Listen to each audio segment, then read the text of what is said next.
Hello everyone. Can everyone hear me? I hope so. And we should be live. Yeah. Just type in the chat if you're hearing me, or if there are any like issues, just type them in chat. But yeah, I am really excited to get into today's stream.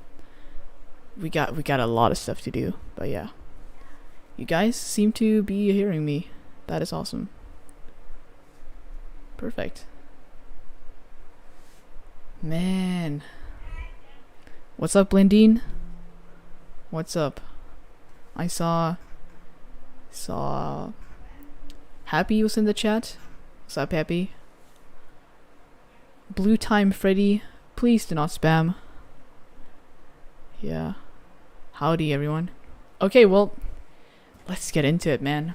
So, if y'all been following over on Instagram, you know that I've been working on the shot a little off cam of live stream. So this is basically where we're at right now, and I've done some basic like animation, and I've started decorating the city, and yeah, I've not rendered the whole animation because I did not have time. But yeah, I'm pretty happy with how it's going so far. And I'm gonna be showing y'all a little bit how I did some of this stuff. But yeah. What's up, Rune Angels? How's the hanging? Oh yeah, we gotta work on the flames. That's right, Colin. These flames don't look too good, but I've got some ideas on how to sort of fix them. But yeah, so I really do like when they sort of swoosh by here and you get to like light up the surrounding city. And yeah, that's what I like most about the flames. But I think we could achieve the same effect using some volumetrics maybe. So that's gonna be fun. Hey, Pharaoh. Hope you're having a good day. Hope you're having a good day too, man. Okay, well, let's oh yeah, this little artwork right here, it's from one of the admins over on the server. His name is Tom. Thanks a lot, dude. It looks pretty sick. Anyways, let's jump right into Blender. Okay, so this scene is pretty intense. Yeah, that's basically the main problem with this. Just having a lot of data just sort of slows down your scene. I gotta remember to put on the screencast keys. Oh yikes, I did not install them on this computer. I will actually go ahead and do that.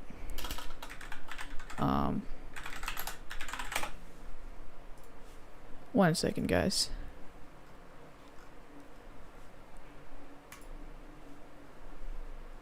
Okay. It's currently downloading.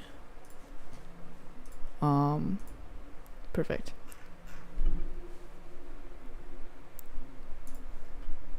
Let's see. Preferences. Add-ons. Install. Let's see. Okay, there we go. Yeah, laggy viewport indeed, but I have some workarounds for that. Save the preferences and the screencast keys. Oh, we have to enable them. That's right. Enable. No? Okay, there it works. And maybe crank up the font size a little bit. So if I move this, oh, should probably not be moving that.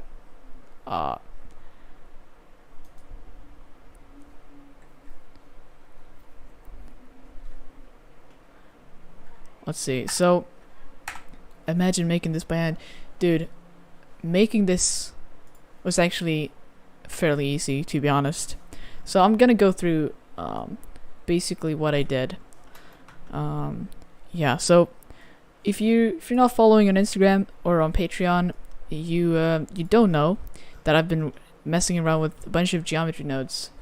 And yeah, basically did a asset thing that allows you to scatter buildings on stuff, which is really cool. So basically, if I would go ahead and make, how do you make a new material, or like geometry material? Do you like add a geometry node? I'm still very like new to this. Okay, there it is, another geometry node. Okay, so yeah, it's lagging so much, guys. It's actually not fun how much is lagging. Okay, so basically where we left off the last stream, this was basically, don't mind the cards here. Yeah, pretty intense. Wait, this is basically where we were at last stream. So yeah, we had blocked out the city. Don't mind those guys. But yeah, we blocked out the city with some basic cubes, and then I worked on, like off camera, I worked on a bunch of stuff. But yeah, for the ground plane, I've got a simple image, like top-down image of city lights, like this. Oh yikes! Yeah, well, yeah, this is basically, if I just enable texture view, this is the texture for the ground. And for the buildings, I just applied literally one texture. So I always like to have one base texture that I just use for the base, and then I add decorations on top of that. So this was the image. I have no idea where I got it from. I just searched for like Google Hong Kong texture, I don't know, and I just applied it using a simple cube project. And then I, for the node setup here, it's not too complex. So this is the building, and then I mixed it, I plugged it into the emission, so like the black windows would emit something, and then I just made this this noise thing to be like the building lights, and it kind of works, you know.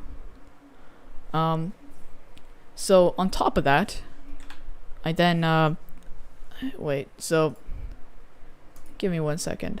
So I basically made a scattering asset that you can just click one button, literally one button, and then it will scatter those buildings.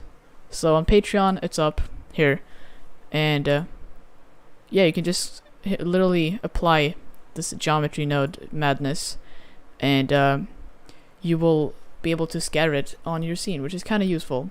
So I took that geometry node here, and I distributed it on top of the mesh, and this is the result I got. And yeah, if I now have like select the textures here as the base, it kind of works. Oh, I gotta enable that. Okay, like that. So there are a few holes, but they get covered up by the base texture, you know. That's sort of how it works. Anyways, basically what you can do is you can customize these in the geometry node editor. So I have this slider. I can put this to 50, and that will make it less laggy in the viewport, and that will only distribute like a few buildings here and there. I like to have it at like 15. It's a good preview size. Yeah, I basically did that for the ground as well. So I have the scattering plane that scatters the buildings here, and in the buildings I mixed up some cranes and random like messes of metal stuff. I don't know, but yeah, and I had some billboards as well, and it just sort of works, you know. And for the background here, as you can tell, these are pretty high quality for just being very massive, like just being able to scatter them. It's gonna chug your PC pretty hard. So for the background here, what I did was I rendered out basically planes. Like I just took a side view and rendered like one image plane and put them as PNGs. So I just scattered these around, and I mixed in some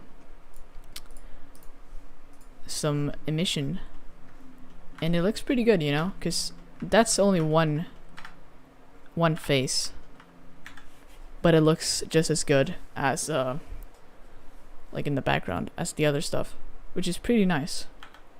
So when you look from this point of view, the image cards just work, you know, just having them there.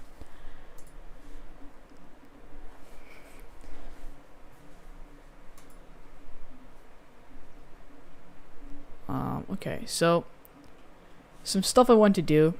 Yeah, also I did a lot of volumetrics, and yeah, it's basically just an emission. Like cranked up the emission strength, and I put some of them in here to sort of divide up the depth and stuff like that. So I mean, yeah. Also, I had this problem that the buildings were like floating, and it was really annoying because let's see if I just open up the building scatter thing you can download. Man, I don't think it's too good having two Blender files with immense amount of geometry and After Effects open at the same time. Anyways, yeah, this is the project file you can download.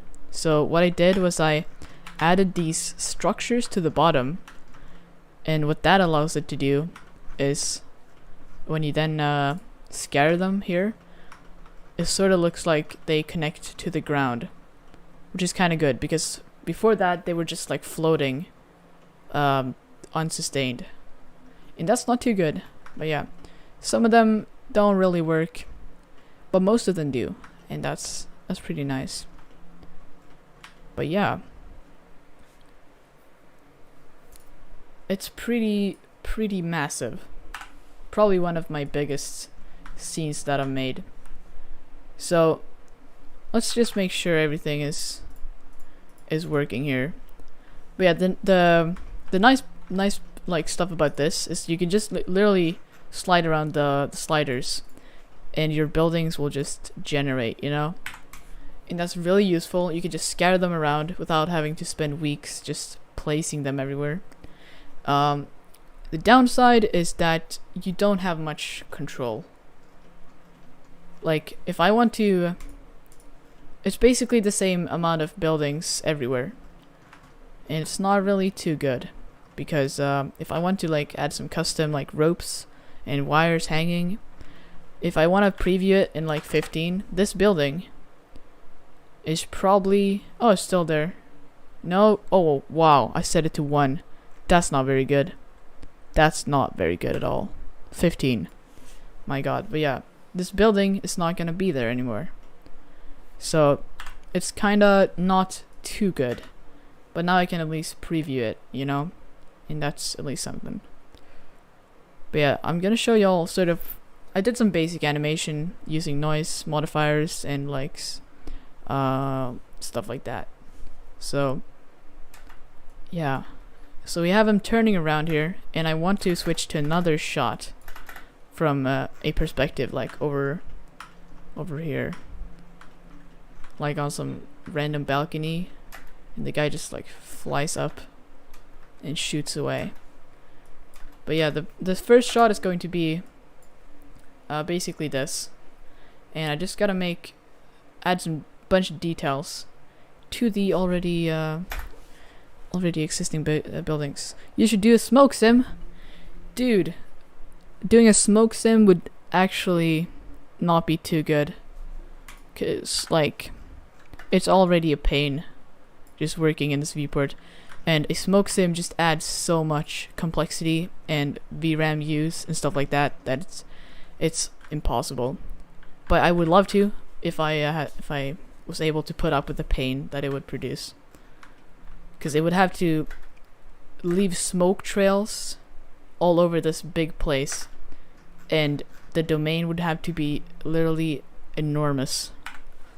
Particle system, that's a good idea. I already tried it, and it did not really look too good, because it sort of looked game engine-y, and it added a bunch of noise. Like, I believe it took well, like 2 seconds to render. Only like, I have a 3090, so it's pretty fast. 2 seconds to render without the city, without the particle systems, and 20 seconds with the particle system. So that's not really worth it, you know. So I'm just gonna try to work on creating some nice flames, not using images, because you get this weird it's not perfect, you know. You can see the individual images there, and it's not really moving too much. I did some animation on the emission strength, but yeah, you can sort of see the individual images. But if we just make like a cylinder with volume, I think that could work, you know. Could look pretty cool. And I want to add some sort of terrace, or like, I don't know, something here. And yeah, when it lights by, you can sort of see more details.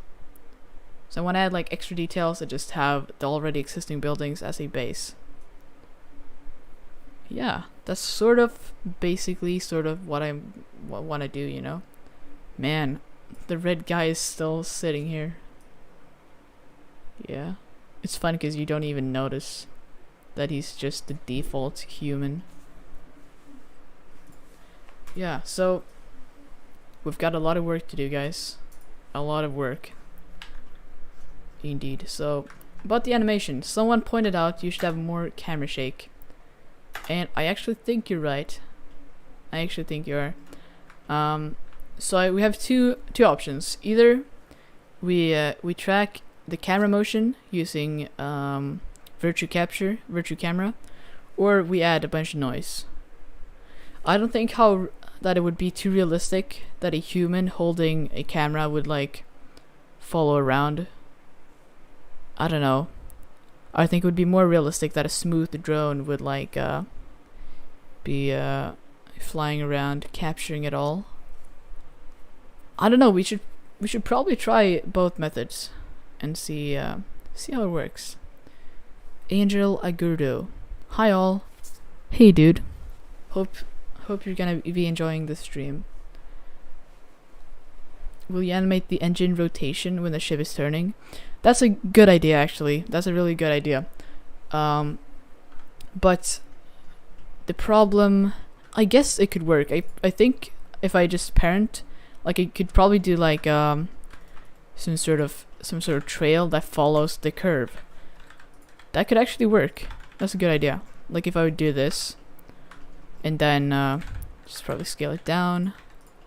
I'm just doing like super jank. Then I add a curve modifier. So I target this curve. What is happening? Okay, we just have to place it on the curve now. Or on the ship. Right there. But like, why is it not lining up? I want it to follow the curve. Am I doing something wrong? Most likely, yes.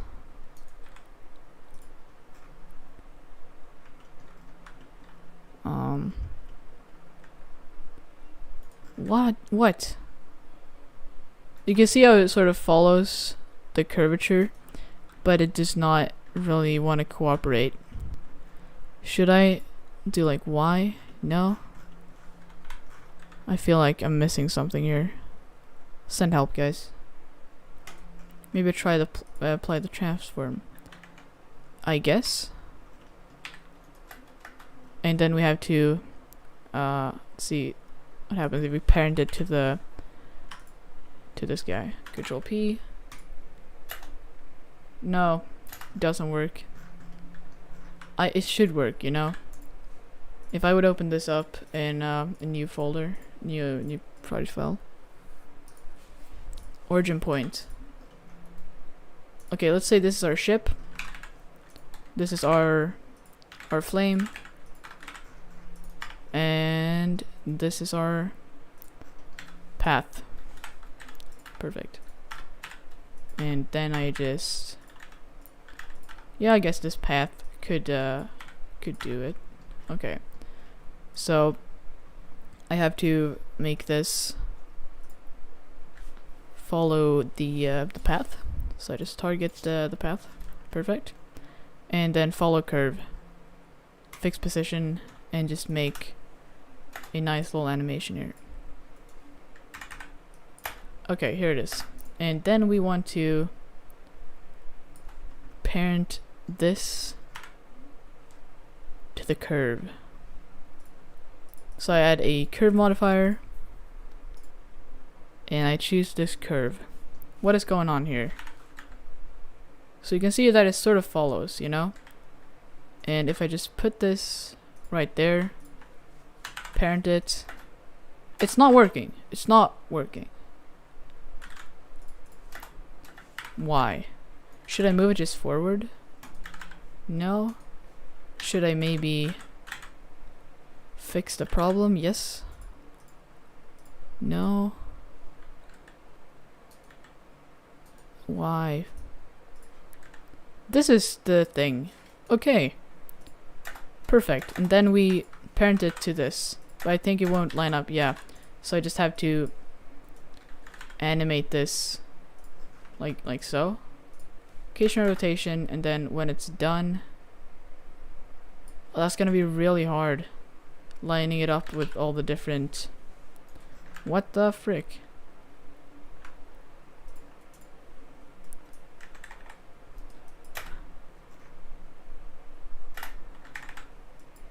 Vector.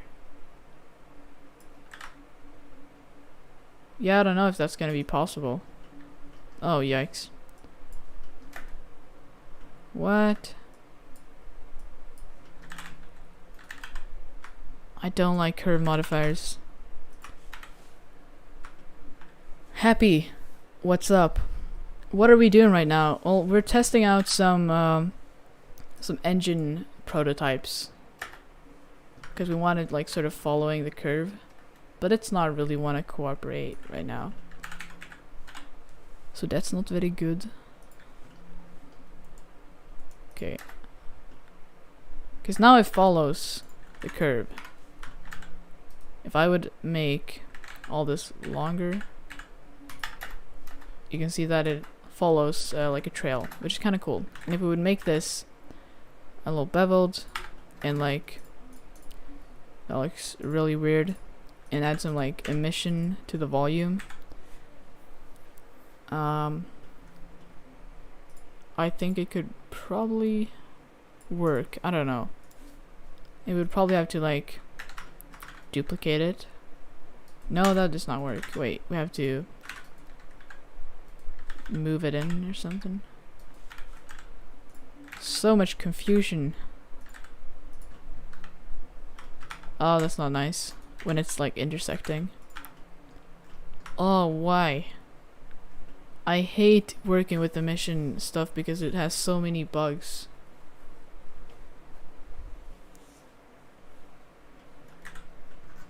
Wow. Well, it's a good idea, but I don't know how it would work. Because it doesn't want to work. Just parent it. I tried parenting it, but it didn't work.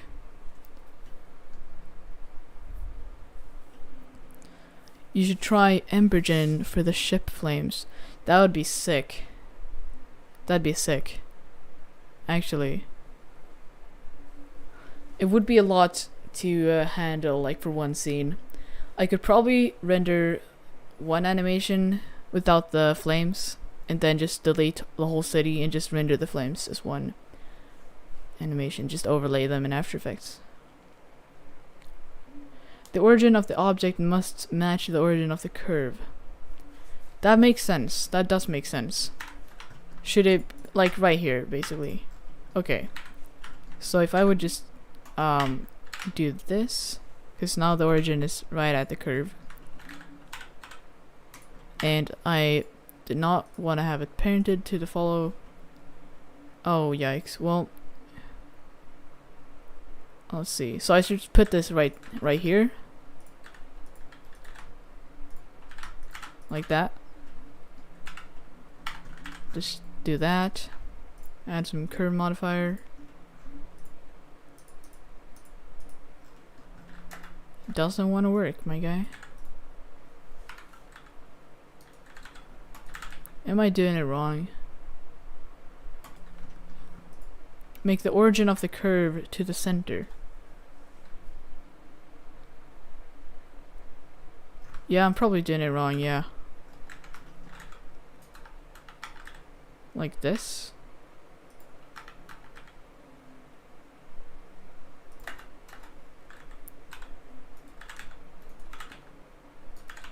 And then I parent it, maybe? Nope. The 3D cursor, yeah.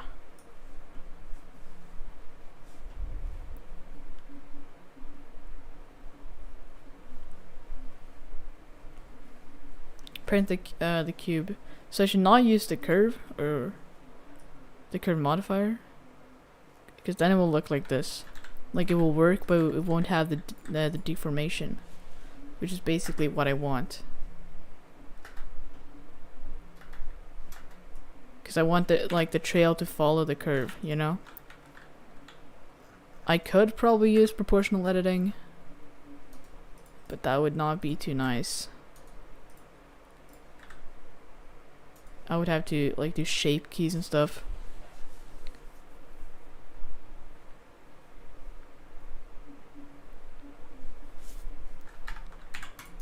Okay, wait. This is the origin of the curve. I'm gonna try this a final time. So I'm gonna make a new cube and put it at the origin. Should I just move the cube to, or just to the origin? Probably, yeah. And then I put the cube there, and I add a curve modifier. Yeah, and if I want it to follow, like it looks kind of sussy.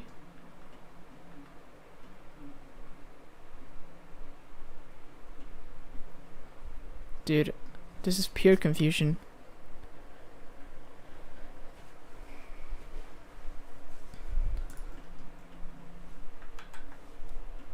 Well, okay.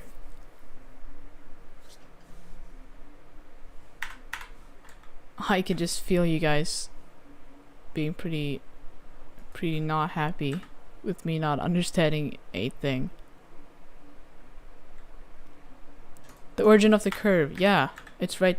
Like, I'm just so confused. Should it be there? Like, I give up.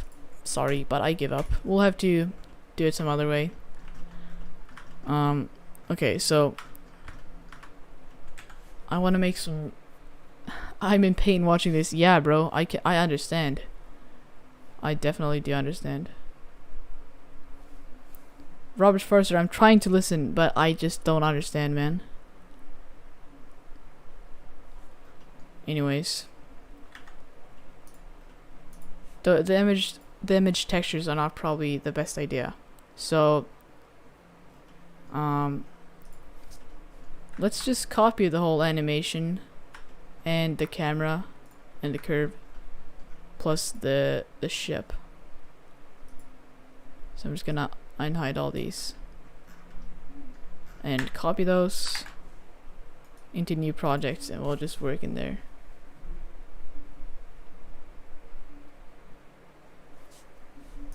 Okay.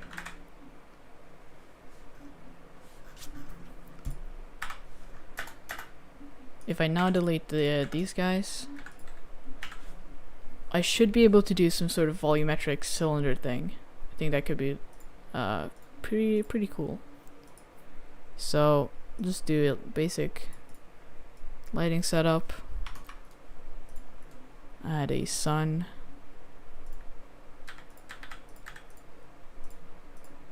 Like so. Okay, so if I go in here, split the view, and see if I can just navigate through this. Okay. I've done a bunch of curve modifiers before, and it always works, but for some weird reason it just doesn't work. Oh man, I gotta try again later. We'll at least design the flames, and then we'll get back to the curve stuff. Okay, so I guess we should like make them this long, like do something like that.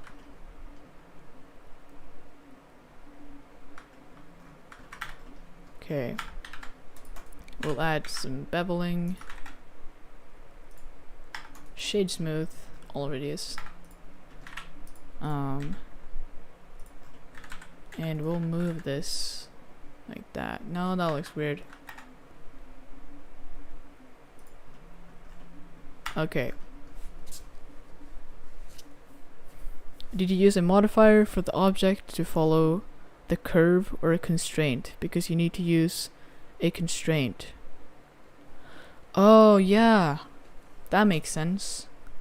We'll do that when this is done. So we're supposed to use a constraint. Which constraint though? Climb to, no. Stretch to, no. Shouldn't there be like a follow curve? Which one of these is it? If I'm gonna use a constraint. Follow path constraint. Yeah? Then I follow the curve, but I want it to curve along the curve. Then you need to use a curve modifier, I think.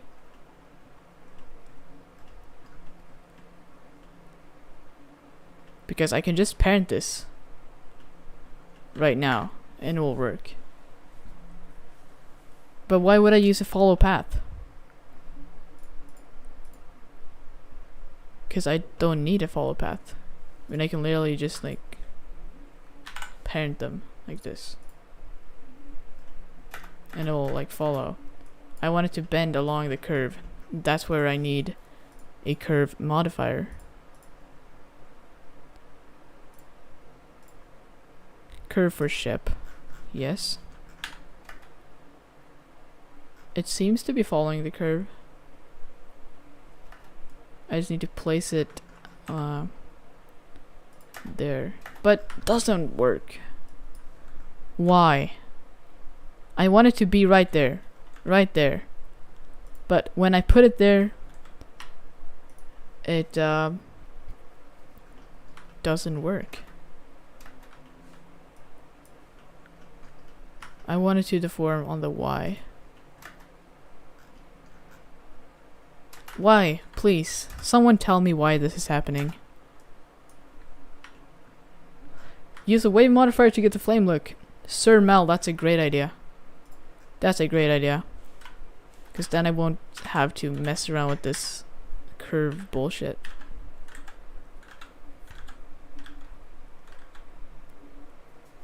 Okay.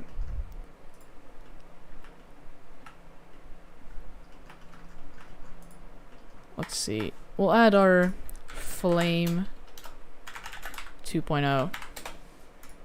And we're gonna do some texturing.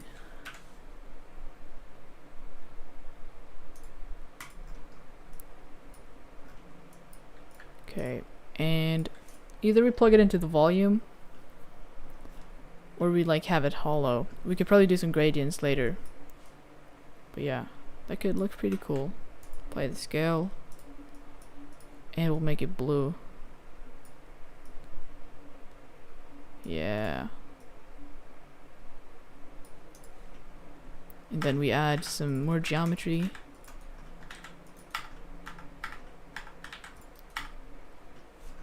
And yeah, probably just animate rotation manually. That's probably the best way, because curve modifiers are weird.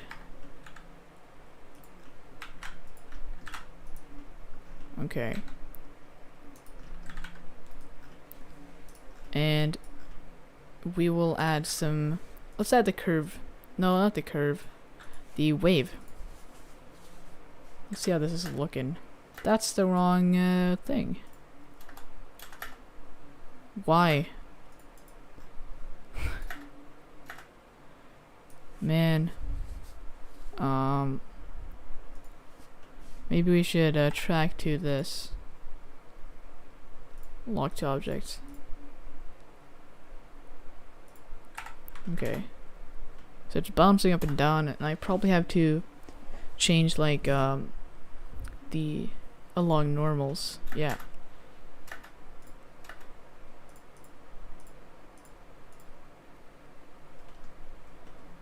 Or we could animate some, like, why? This should not be happening. I can't be crazy. It should be wiggling, right?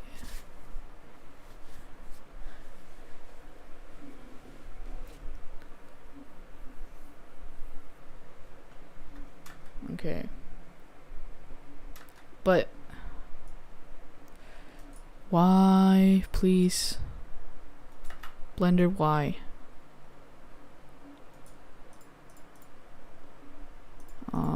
Texture. There we go. And we'll open up the texture, we'll make it clouds. Still not it.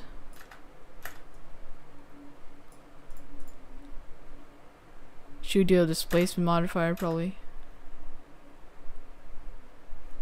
A wave texture.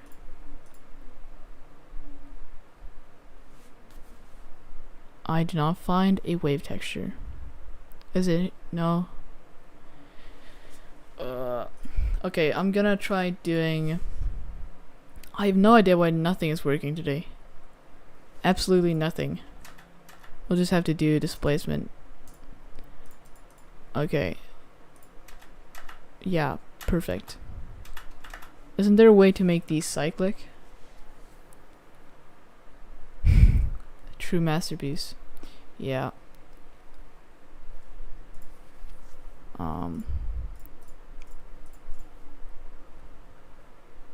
We have to make it global, of course.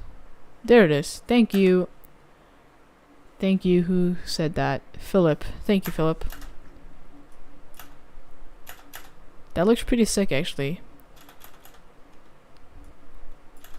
Oh, wow. That's so much better. Oh, wow. Look at that. Kind of reminds me of, like, the Kylo Ren lightsaber shit. Looks pretty cool. And we'll actually do some shape keys, I think. And I'll use this. And I'll make this be the first shape key. And I'll make another one when it's a little bit shorter. And, you know, you get that. Displacement will do the trick, indeed. Indeed. So if I now go into Graph Editor, just make a keyframe that's frame 0, and we could just add some of that noise.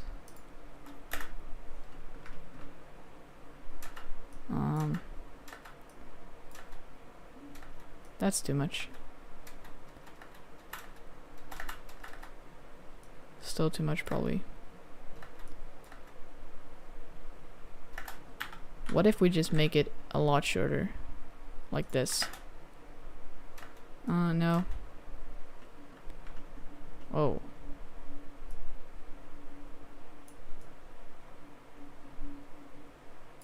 That was pretty cool, I guess.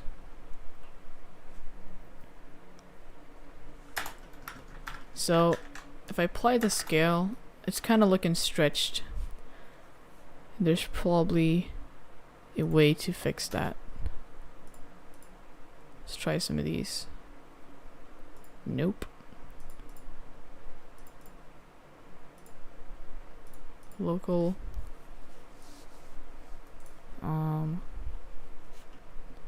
I don't know. Let's see how this looks in render view. Yeah. Try bigger displacement modifier. No, wait, like this. Yeah, that was cool.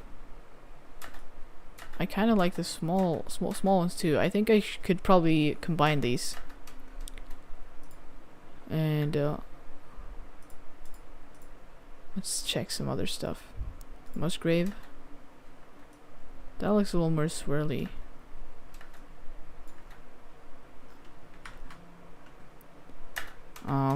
Then we'll have to bring down the strength, of course.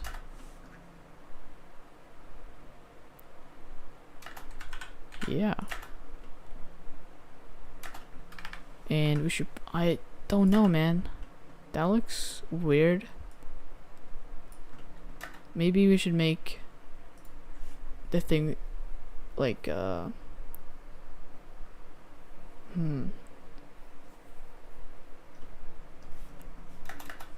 cone shape is not quite accurate. Probably not. Is there a way to like what am I talking about? Is there a way to slow down the amount of like warble? Because now it's really fast. Probably a little too fast for me.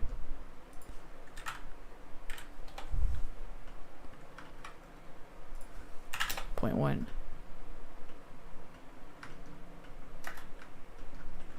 And we're gonna have layers of this stuff.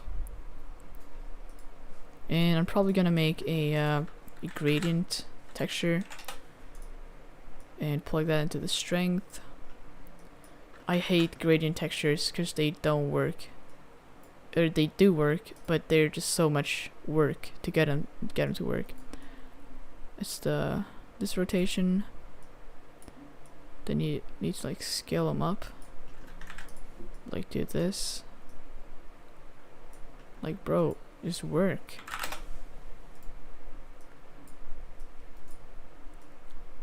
It's probably one of these.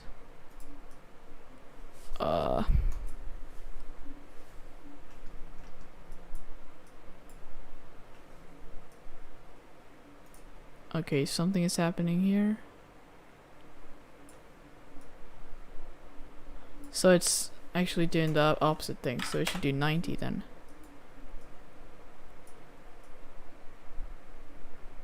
Oh, because I scaled it? That makes sense. But like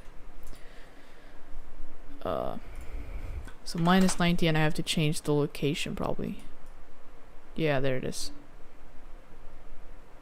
So fiddly, you have to do this stuff.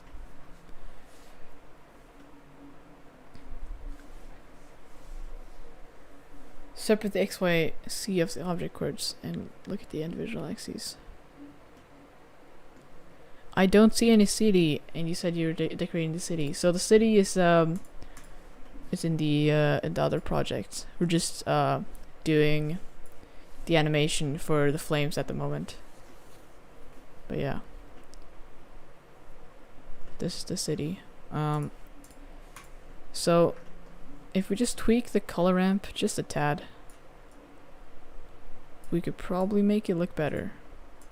So let's use constant. No, B-spline. I'm stupid.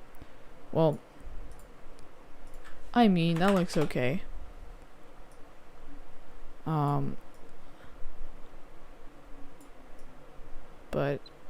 I'm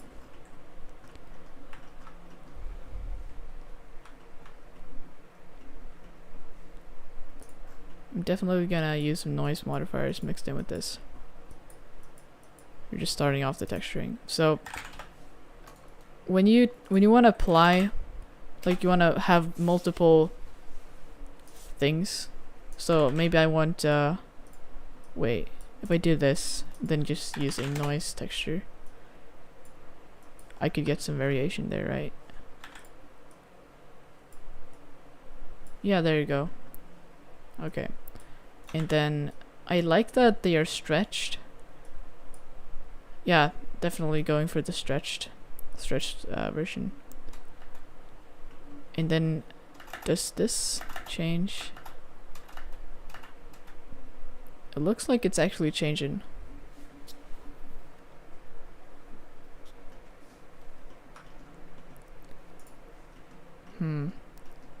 So I do want the flame stuff there to be way higher.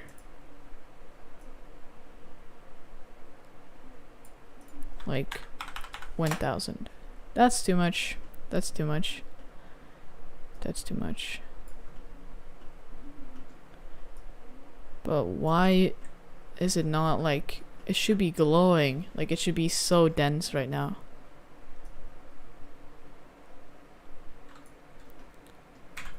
Let's try using the volume, principal volume instead. I think that could look pretty cool. And about the denoising, I think the denoiser might be actually good for this, because it will add a bunch of like randomization and stuff. Yeah.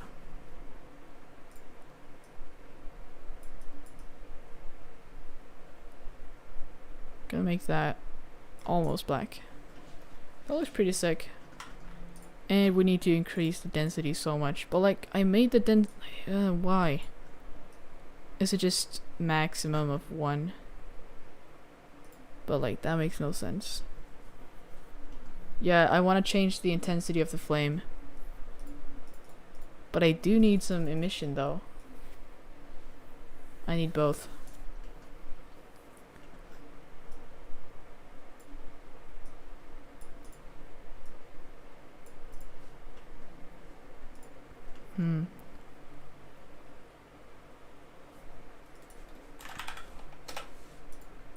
Could this work? Okay, it does work. That's really smart. That's actually really smart. Thanks, Alex. Okay. Because now we're getting some emission, but what's going on with the black stuff? That makes no sense. Dude, I'm not good with volumes, stuff like that. Okay. Oh, whoa, wait. Okay, that makes sense. That makes sense. I'm so stupid. Okay, well, then this does work. Just the density was just too high. So we should probably bring this down even more. Okay. And then just multiply the heck out of it. Maybe we could scale this. Yeah.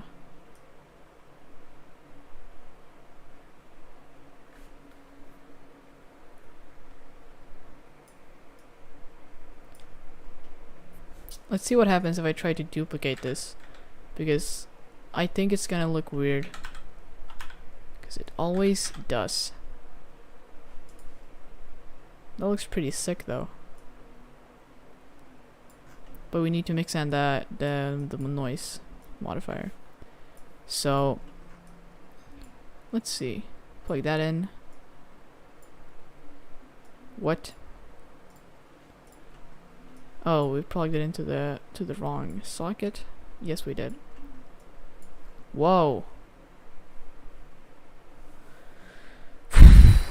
Man.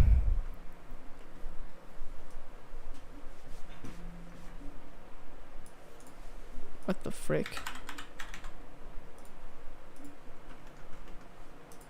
Well, yeah. I hate the intersection. It looks so weird.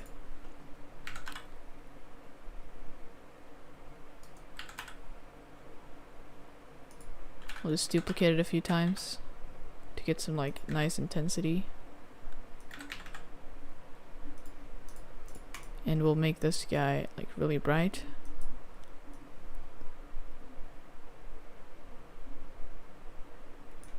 And also blue.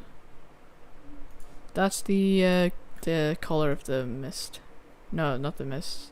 The fog. The volume. So let's bring this up.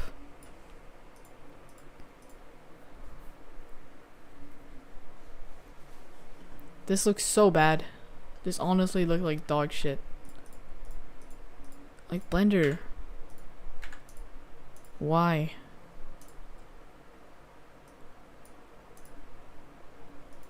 When I do this, it looks fine. But when I mix it with this, it looks like poop.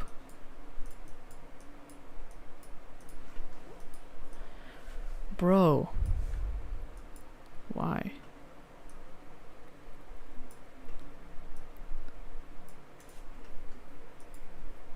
That looks weird.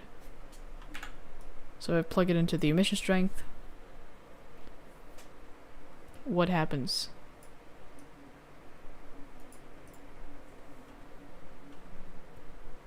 Like, what happens? I'm so mad at this stuff. Why? It's this? Of course it's this. It's always the fucking color ramp. Like, how am I supposed to do a nice gradient if this doesn't work? I just want a smooth gradient, please, Blender. Why? I'll set it to 1. Does that help? No.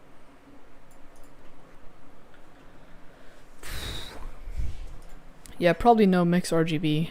What happens if we do multiply? Basically nothing changes. But how am I gonna incorporate the noise? How would I go about doing that?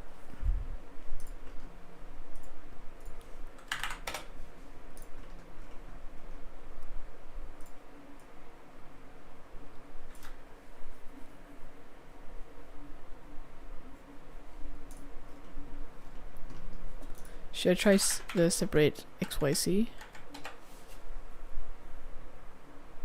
And should I have that here or should I have that in the mapping?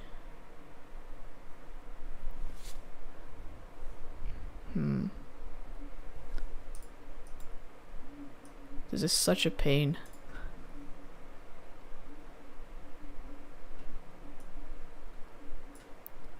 Okay.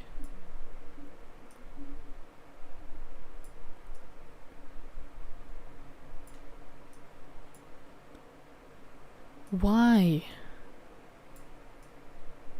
Okay, that's sort of working, but that does not look like a flame.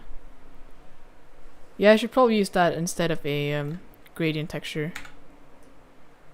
That's probably a good idea. Thanks for the tip, Alex. Okay, so if I now use a math node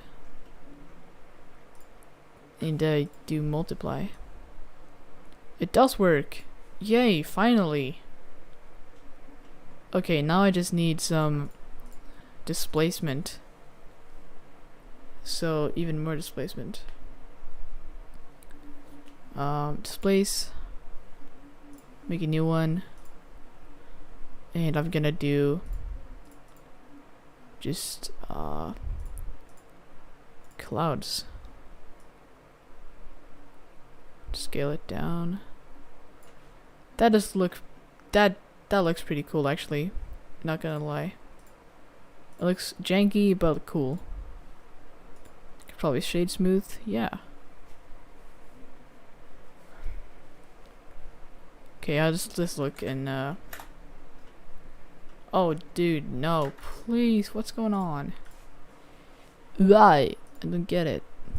Global. That looks so garbage. I should probably make this higher poly. Yeah. So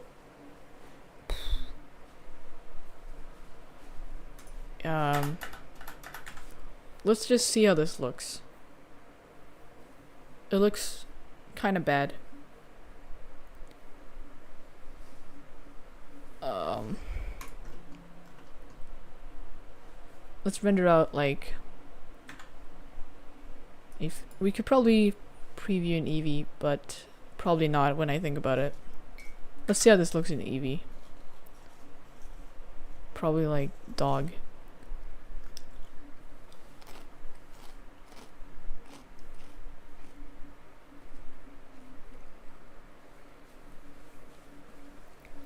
DCN, is smoke difficult to do in Blender?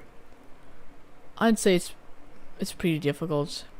Like you can do a pretty simple smoke simulation, but you know, it's really slow. You have to tweak a million settings and then bake for like hours. So it's more like a pain than difficult. Well, Eevee, thanks for the what? Why is it leaving trails? That looks so dope though.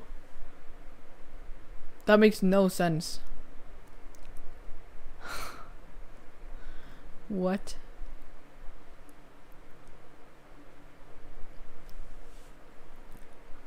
Dude.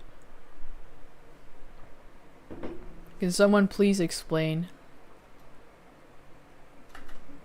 Like what? It's obviously, oh yeah, it's rendering this and it takes time. If I could do that, like it could look pretty cool actually. It's not viewport denoising. Or maybe it is, I don't know. I'm not too educated in Eevee. It's not. But yeah. Let's do a nice render in cycles real quick. We'll render in like what, 10 samples? So we can just see what's going on.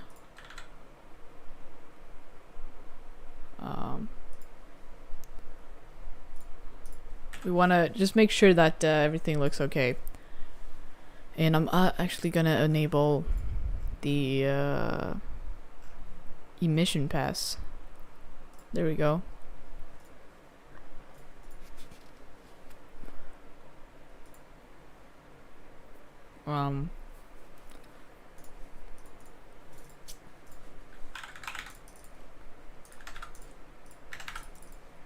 Okay. I'll answer some questions. Is there an add-on for Eevee? There are add-ons for Eevee, especially like CSGI. Is it called? No, it's like SSGI, right? It's really cool because it sort of fakes global illumination. But there are a bunch of add-ons for Eevee. Or do you mean like if Eevee is an add-on because it's built into Blender? No. What kind of a mic do you use? So I use a Mission SG Attila mic. It's mediocre, I'd say, but it comes with a stand and the microphone and a few accessories for just $30. So yeah, it's very cheap, but I'm planning on getting a much better mic because I'm doing a lot of talking now, you know, so I want to improve on that quality. How would you go one doing big crowds sharing at some kind of game, maybe noise modifier with low poly people? So personally I would just probably download some photo scans. Ian has a bunch of nice ones. I've got a few ones. You can use PIFU-HD, which is free. And then you would go about rigging them. You don't even have to rig them actually. Just make like 2 shape keys, one with their arms up and one with their arms down. And then you add a noise modifier to that shape key. Yeah.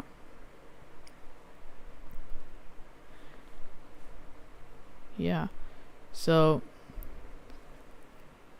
are you rendering cycles or Eevee? I'm rendering cycles. Jet effects tutorial might be helpful. I'm not doing a jet tutorial. I'm the one who needs to watch the tutorial. It's like 2,000 people. Well, yeah. I think you could probably like find large crowd photos and like this, and then just add a noise modifier to them. Because if it's gonna be this packed, I don't think you will notice that they're even moving at all. I don't know. I would probably just go about just decimating the frick out of your photo scans, so they're like 100 triangles each.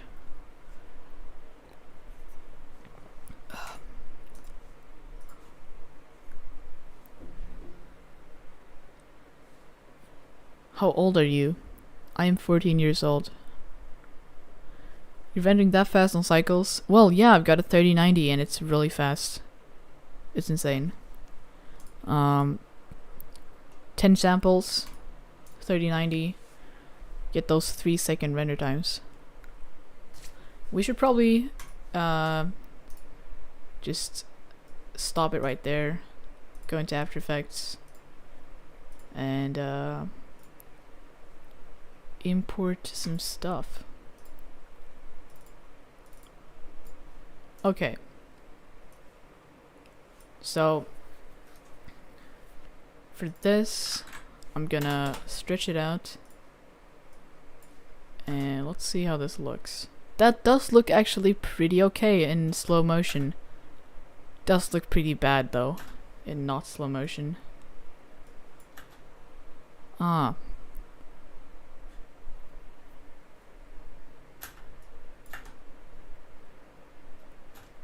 I don't know, man. What do you guys think?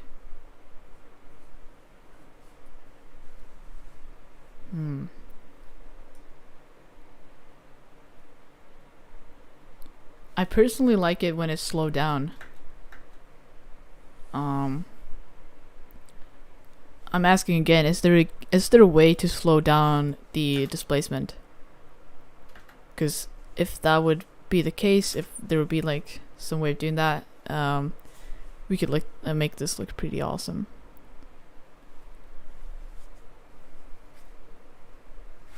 Hey William, how did you do the slow motion in your car tutorial?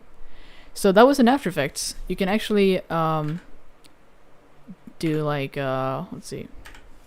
You can cut it like that and then do a time stretch. So let's say I stretch this out to like 400 and then I just set the frame blending to pixel motion and then we'll interpolate the frames and just like make up fake frames. And you can sort of get some slow motion. It looks a little jank, but you know it works.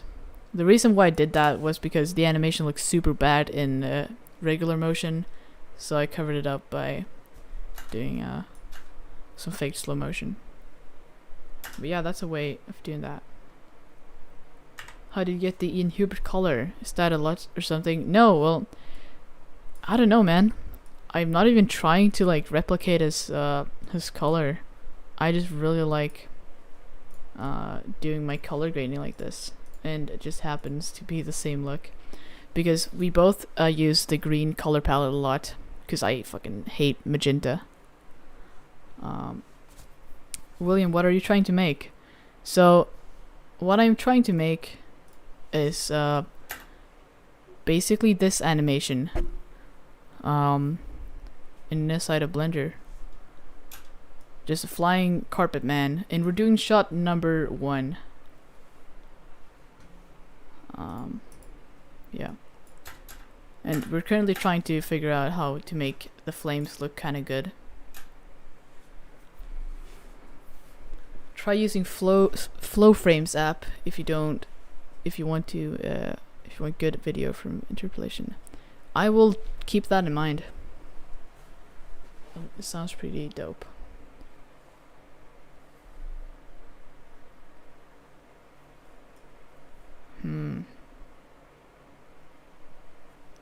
I'm just thinking,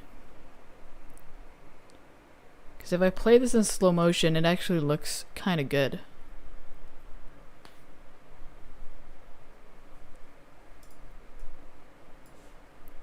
Let's see. So I don't think there doesn't seem to be a way to make it move slower. That's a bummer. I don't know.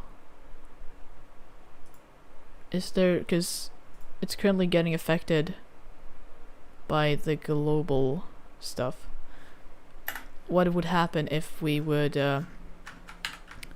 add like a random cube and then set the coordinates to be the object, the cube object? Could that work? I don't know.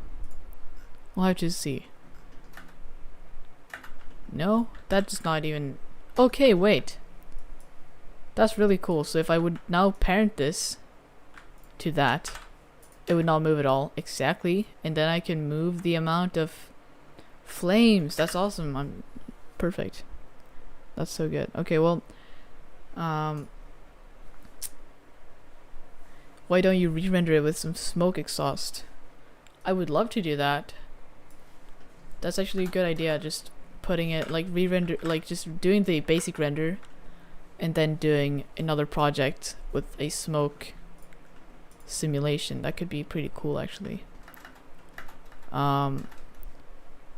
So I guess, but I don't know, man. Doing a smoke simulation that big would be intense because this guy is moving all over the place.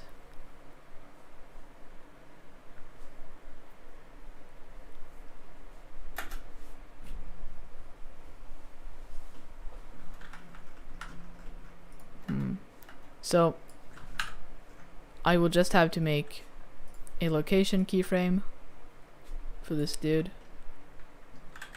Then just make him move forward like this.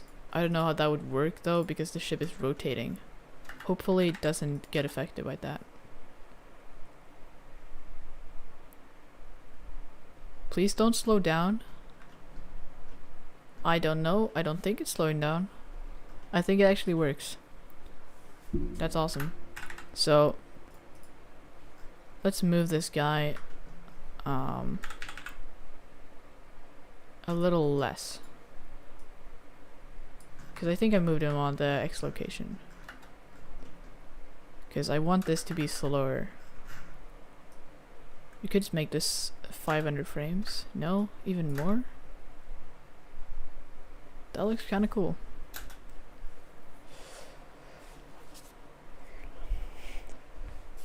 If you parent the cube from the constraints tab, then you can control the intensity.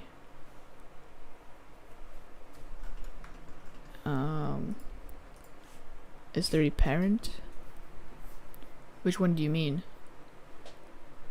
But I don't know if I need it though. Like this actually does work. And we just don't need to see the cube.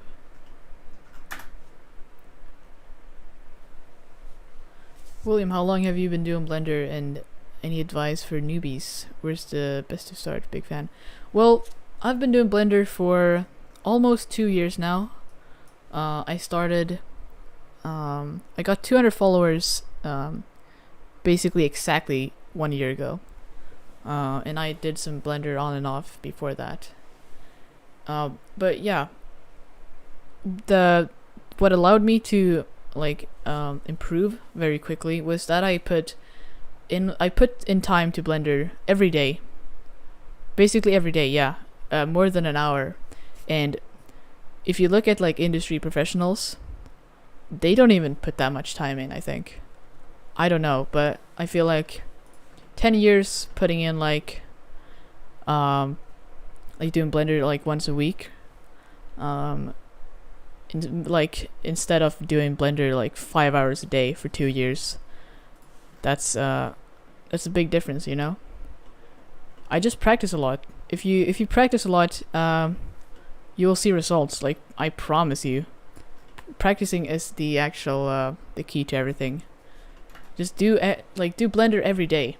It doesn't have to be 5 hours. You can just make sure you do it every day, and you will improve. And it helps if you're inspired, which I was every single day. I just woke up, man, I'm gonna do Blender today. That's gonna be sick. And yeah. Anyways, I hopefully think this this flame is working, and I'm gonna do another re-render, and we'll just see before we re-render. I'm just gonna check how fast this is going. Okay, it's definitely a difference, and we'll also check. I don't know, we should probably like duplicate this. That looks so sick though. Like scaling it and stuff. Damn. Have a few different ones, you know, like that. Awesome.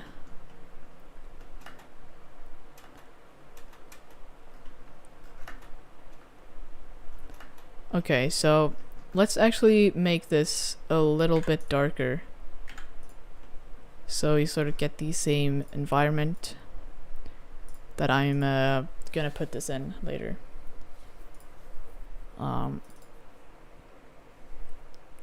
Yeah, I guess this gives some lighting. Looks very motion graphic-y, like the Apple like wallpapers. I don't know. Any thoughts on Beeple? Man, dude, good for Beeple. He has been literally making renders every day for what, like 13 years, and has not gotten paid for any of that work, and he's finally being able to sell it. Like, man, that's just awesome. Yeah, he has a really unique style, and it's just perfect for the crypto art, like abstract theme that's going on. Yeah, it's awesome. Yeah, we're gonna have this be long. That could be pretty sick. I have a question. How long did you spend on Ready Player One? And please, how can I improve my workflow and efficiency to work faster? So I think I spent like a total of 10 hours on it, I think, over a few days. Yeah, like if you want to improve your workflow, I would say, like, when you practice, you gotta get faster. It all comes down to practice. But like, try to only focus on the parts that will actually be in focus. For example, I did not spend any time on the background. I just took an image of some Ready Player One like buildings, and I just cut them out and put them in the back, and it actually did work. And I didn't have to like spend any time just working on it, the back. So yeah, this is basically. Wait, that's the wrong one.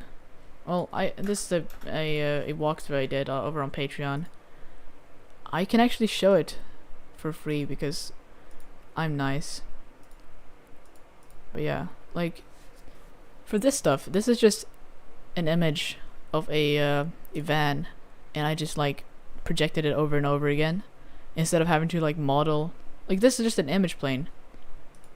And you can get away with a lot if you know where the camera will be. Like, I put a lot of detail into this. I think this was like 50% of the work. In the background, I did that in like an hour, which yeah. But improving your workflow, practice, dude. Practice, and you'll get faster and faster and faster. And also, this is a big tip that I love. So, you know, you can basically click on any feature. Like for example, the strength of wait, that's a bad example. Let's say you want to change the let's say you want to add a bump map. So you go in here and you search for bump. Oh, and then you click there, and there you get your bump. A faster way to do that is actually to go in here and add a shortcut. So my shortcut is Control B, and I just hit Control B to get the bump map. And I did the same for the color ramp. I just hit Control R to get a color ramp, and I can just squish it in there. It's really fast. It saves so much time. How do you not get burned out? The money? What do you mean, dude? The Ryzen, I've gotten burned out like 3 times. It's not a fun time at all. But I've gotten way better at doing what I love.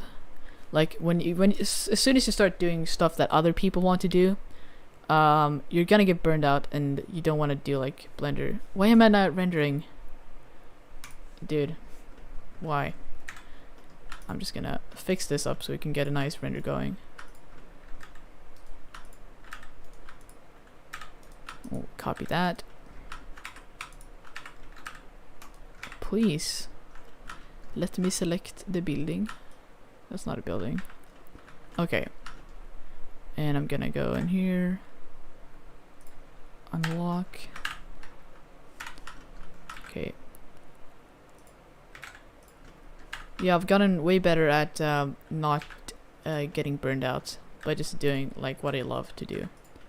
Because it's like, if you, let's say you play video games, you love playing video games, that's awesome. You will not get burned out playing video games. It's sort of the same with Blender. I love doing Blender, and as long as I love what I'm doing, I don't get burned out.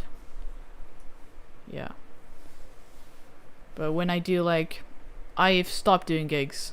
I've not done a single gig in like 2 months now, and it's been really nice because you can actually focus on your own stuff. And like, doing revisions for companies is just the worst. It takes forever, and you don't, like, man, it's not too good. Let's render this animation at 5 samples, and let's render it at 12 FPS. Okay. Probably because there's always room to improve in Blender. Yeah, bro. You can... Oh, that looks awful. That does look awful. Why is it rendering so slow, though? Could it be because the world strength is pretty low, and yeah, it makes no sense. I guess we need more light for it to render faster. Let's do that. That looks awful, but we'll go with it. Let's see how long this takes. Yeah, that's okay. And actually, never mind. Render animation. What does burned out mean? Oh, burned out is when you you do something, you work really hard, and you just die because you work too hard. You get like demotivated, and you get like really tired. I don't really know how to explain it, but when you burn out, you know when you burn out. Yeah. How did you start getting gigs? So actually, before I got big on no, I'm not big, but I got a few followers on Instagram, and before that, I had a private account where I uploaded some Blender because it was fun, and I did some Spider-Man stuff with like Peter Francis models. It was really fun, and then I decided to make my Instagram public. And as soon as I did that, I got a like by Peter France on one of my things because I tagged him in it, and I guess he didn't get a lot of tags, so he liked it, and that was really motivating. So I kept doing like Spider-Man stuff, and then I took like this 5-month break from Blender, and I thought I was done with it because I was getting demotivated because I was not improving. I don't know, but then then this company, not company, what am I saying? This group of people DM'd me on Instagram, and they had apparently seen one of my Spider-Man animations, and they were like, "Hey, do you want to do like animations for our project? We won't pay you," basically. And I was like, "Sure, like that sounds really awesome." I was like super hyped, and they were like, "Yeah, you're gonna do like 50 shots of Spider-Man, and you're gonna render it all in cycles, and it's gonna be like clean animation, and we're not gonna charge you anything, or not charge you, like we're not gonna pay you anything. And I was like, what? Like 50 Spider-Man shots? That's insane. And not getting paid anything, it was a little sussy. So I decided to get into Blender again, and I opened up my old Blender files, and yeah, I closed the deal with them. I was like, yeah, I'm not gonna do that. That's gonna be too much work. And I just kept doing Blender again, and I uploaded it to Instagram. Finally, when I had like 50 followers or something, and I really enjoyed doing it. Like, I tried to improve every day. I did like not too complicated renders, so I was able to do renders every day. And this was during the summer break, so I had a lot of time to do Blender. And then some people started following. I got a like every hour, which it was insane. I was like flexing for my friends, like, dude, I got a like from a random guy. Like, dude, that's crazy. And they were super hyped about it, and the followers just started increasing. I got like 5 new followers a day, and I kept like uploading like new content, and the likes gave me some sort of motivation to like keep going, which is not ideal.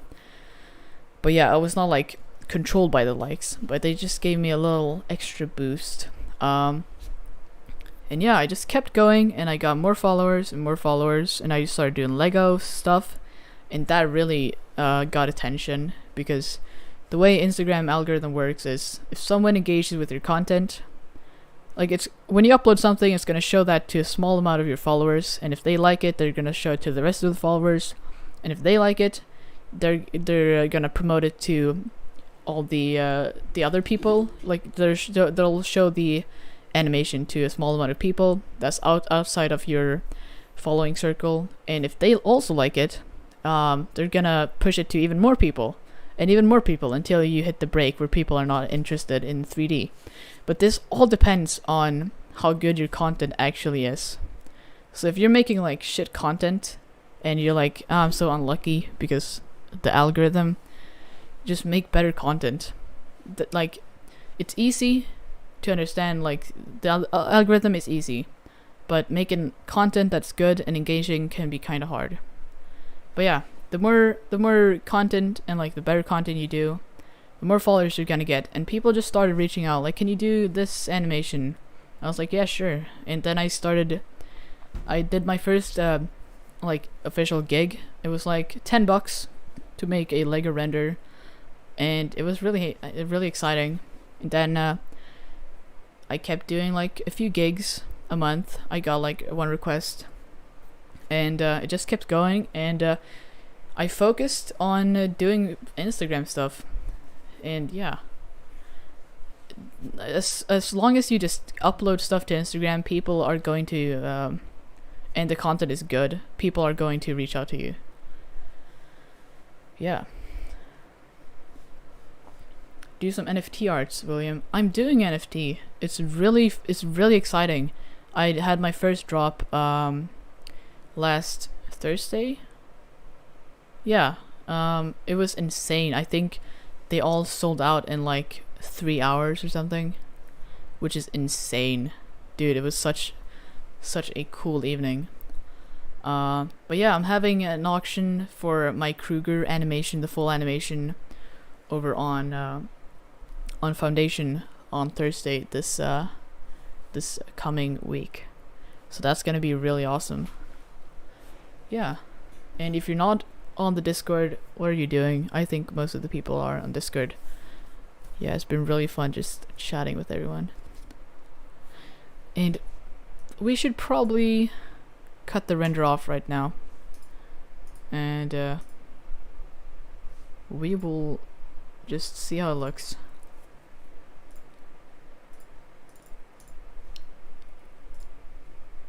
Okay, and yeah, we're rendering at like 12 frames a second, so I will have to crank this up to like 250. Or no, that's really long when I think about it. We'll see how long. And we'll do some frame interpolation. Maybe I'm doing this wrong. Do you use denoising in the render? Of course I am. Of course I am using denoising in the render. What else would I be doing? Damn. What GPU do you have? I have a 3090. I was really lucky to actually get my hands on it. Like, dude, you don't understand the luck. The luck was insane. That looks like dog shit. Oh, please get that out of my face. Well, I think I've slowed it down a little too much. Maybe not render in 12 frames. Yeah, there we go. I think that looks pretty cool, actually.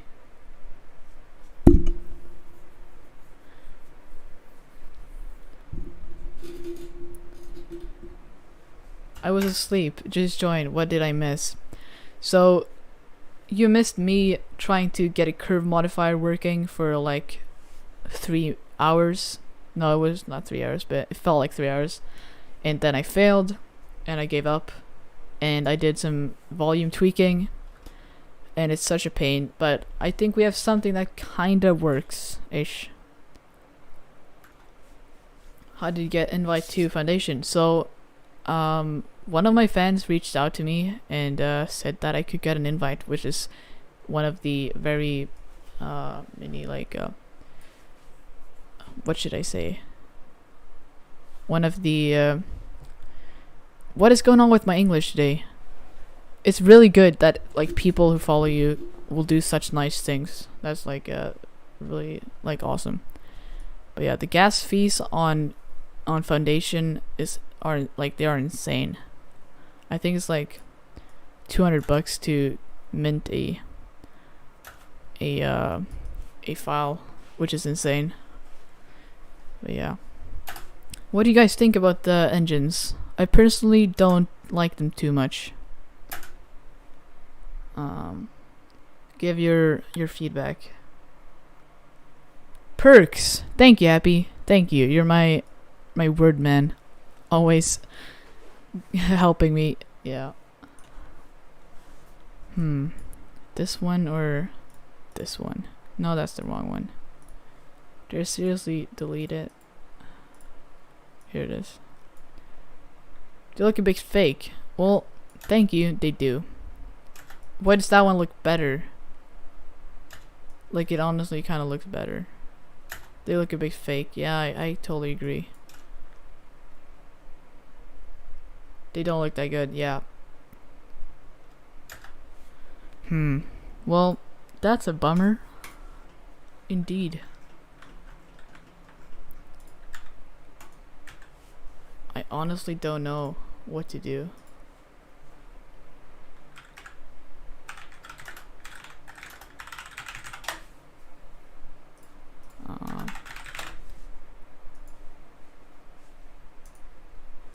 I'm literally gonna have to search up a tutorial on stream. Let's see here. F96. That looks sick. Okay, how does he do this? Okay. So you like a half sphere, then you extrude it, okay. And then how does he do that? That looks sick. He adds a wave modifier. Okay. This is so jank. Looking at the tutorials on stream. Not saying this to be rude, but they look shit. Yeah, I totally agree. So you want this pulsating effect. Then you uncheck the X. Okay, guys. Well, these were a fail. They look good in the stills. I don't know. Let's make the cube go a little faster. Where is it?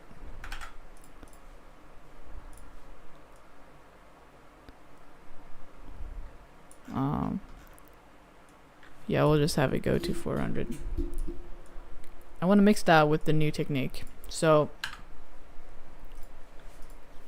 let's see.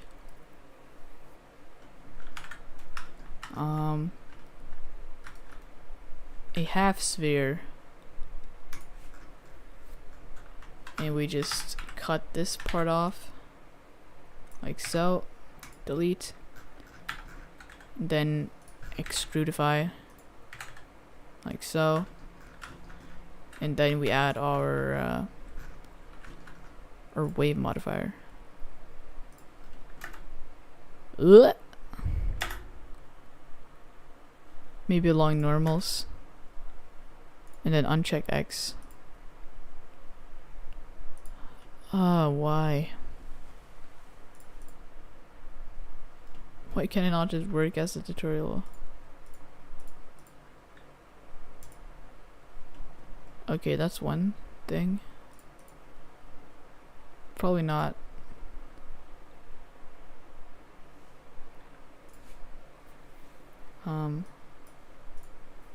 What did this dude do? Okay, he extruded it like that, or scaled it, and then he added a wave and tweaked nothing.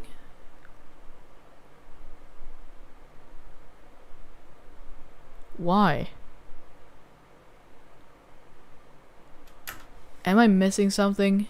Because I don't think I am, but it's not working.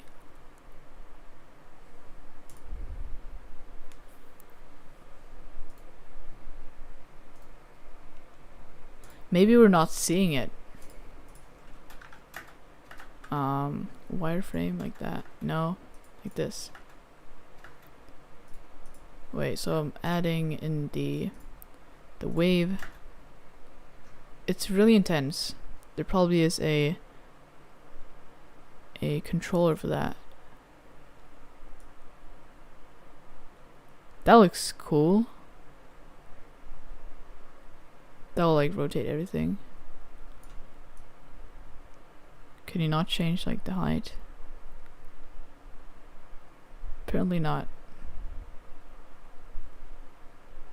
Okay, well, start position.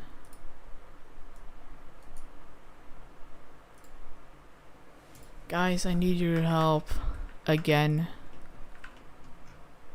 Like, dude, who knew the exhaust pipes were gonna be the hardest part? Who knew?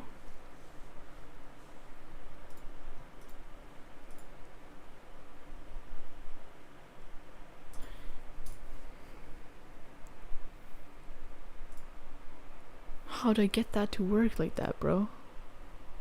This is what I want. Looks like it's sort of locked. That looks sick, dude. Guys, turn off the X, yeah. And now it rotates like this, which is not ideal. Apply the scale.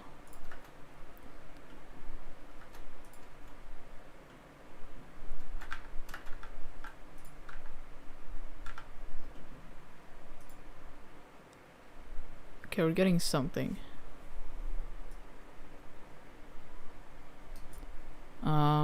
Height.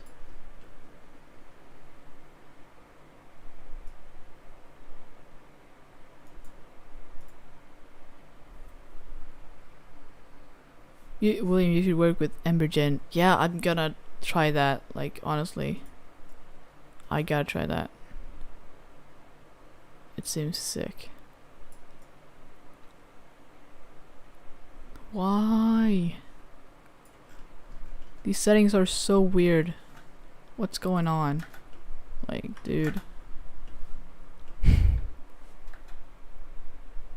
Change the width. That's basically what I'm doing. Yeah, just have it really small.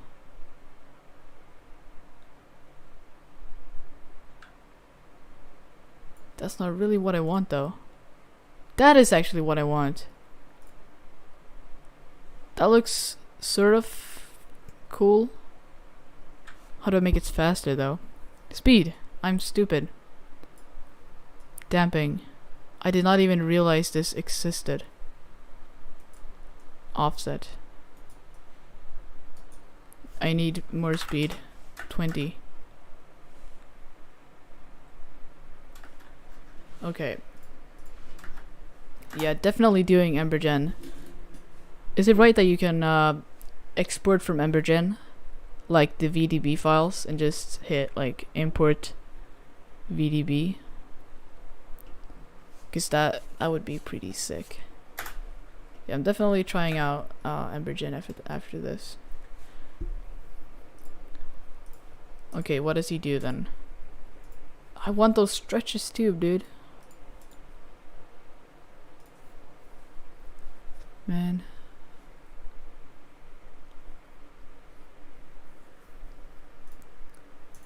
William, do you think it's more important to post stuff more often or better content? Always go with the better content, because that's how people find out about you. You need to have good content to succeed in the Instagram algorithm, because otherwise people won't engage. These settings are so weird, bro. Maybe I should increase listen. the Y value here. So 10 should be enough. And if you look closely when you hit the play button, it's actually moving. But we need to uncheck the X so that the vertices will start moving in a wavy fashion, like this. So, not along normals. We want the... Yeah! We're actually doing it. Okay, perfect. We're actually making it work. Yes! Yes. And what should the speed be? Pretty fast, I guess. But now it's like mirrored, which is not ideal. Width. Yeah, we should probably bring down the width a little bit. Set the height to 10. Look at that. Finally. Okay, we're getting somewhere. What do you do after this? So seeing is type in the value yourself, you can actually increase it to something like 20 or so it's all going upwards, downwards. Also, if the vertex select all orientation in what is the he wave doing? modifier. So go to edit mode, we select all the vertices below it like this. So in the sphere shape data tab, you create a new vertex group name. I'm going to give mine S5, and then you assign the selected vertices to this group name. Go back to the wave modifier and set the vertex S5. Oh, then you'll yes. notice that the vertices at the very top don't get affected by the modifier. So if we look in... That's sick. My dude is a genius. Okay, guys. So... basically, what we do is... we select these vertices. And we make a vertex group of them. And then... we just check that. Oh, wait. We were supposed to do that the other way. Okay, wait. So, remove those. Hit Control I. Assign these. No. And yeah, I have to do something here. Group. Oh, but these are increasing so much. Okay, we'll add this too. Really? What if I add this too? And all... what if I add everything? Okay, we're getting some funky results.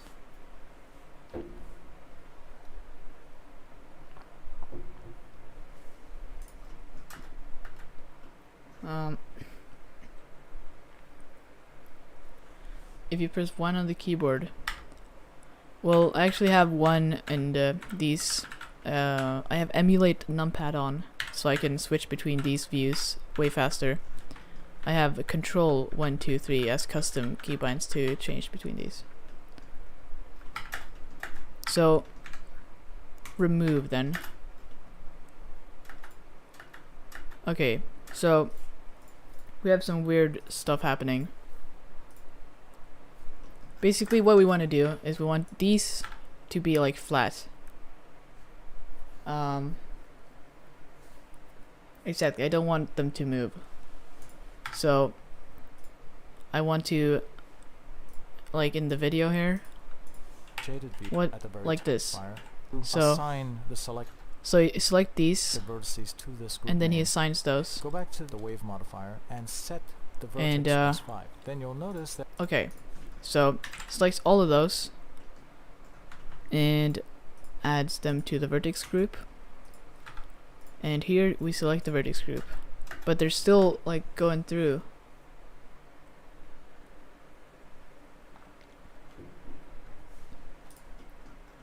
Really weird. That should not be happening. I think it's because I set the height to be like 1 million. So we just have to increase this.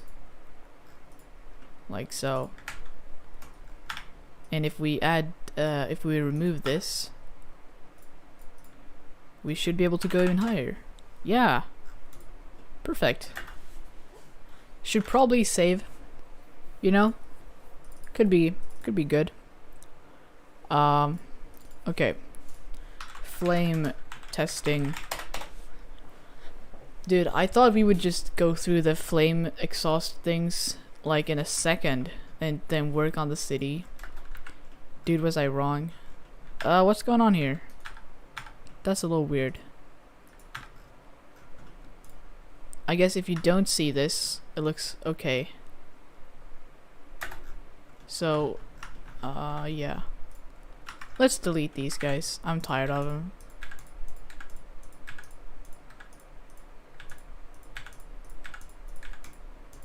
That's a lot. Okay. We have the new and improved method.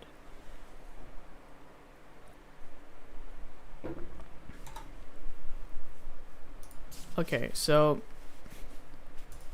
let's keep following the tutorial. The vertices at the very top don't get I think he actually made this way longer, like that. Probably. Oh, you have to apply the scale, of course. Maybe not 10, but 5. No. 20. What's going on? I guess this could work though. What if I apply the scale there? No, probably not.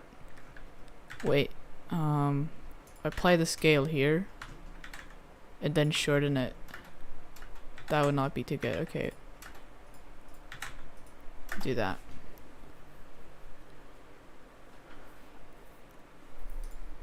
Well, no, the city's not done. It still needs decoration. I only just blocked out, like, I added like literally a geometry node particle system, and that's all. So I gotta like add details and stuff to make it look sick, and some camera motion. Yeah, and this is just the first shot of many. So yeah. Let's go back to the tutorial here. Affected by the modifier. So how is he making that look it's not looking all right. garbage? You can speed it up by sliding the speed value here. Sometimes if you go further than 1, it's still the same. Why? Because your frame rate is 24. You know, by default, Blender has a frame rate of 24. I don't think you guys are hearing this. Are you? PS. So let's. Oh, you're actually hearing this. That's cool. Increase that to 50. And you can see the noise function is much more fast, right? So yeah, let's go with 0.62. Just the geometry alone, it already looks like 0.62. Because I think our speed is a little funky. 0.6. Why is it rendering at 12 frames. Yes, that's because we only have 12 frames. I'm stupid. That looks sick. But why is this happening? Someone please tell me why this is happening. Send some help over.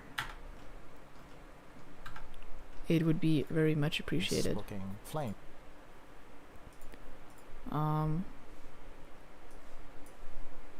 Because the keep emission watching. color is going directly to the surface of So he adds the model. emission. So Does he do over here anything? you'll see that it No.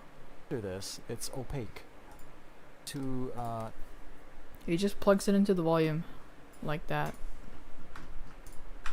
Let's see how much trouble we're gonna have. Okay, flame 2.0. And we'll just get rid of all this stuff. Delete. And let's just add an emission. I guess that looks okay. now duplicate the second shell. So let's Okay, so then we duplicate it. just hit Shift D and Looks like your wave is too strong. I know, I only have them applied to the bottom rows. Because you can see this happens when I do that. They're really intense. So I think I should probably bring down the intensity, yeah. The wave should only get applied to the bottom rows. Let's set the height to 5. That doesn't look too good.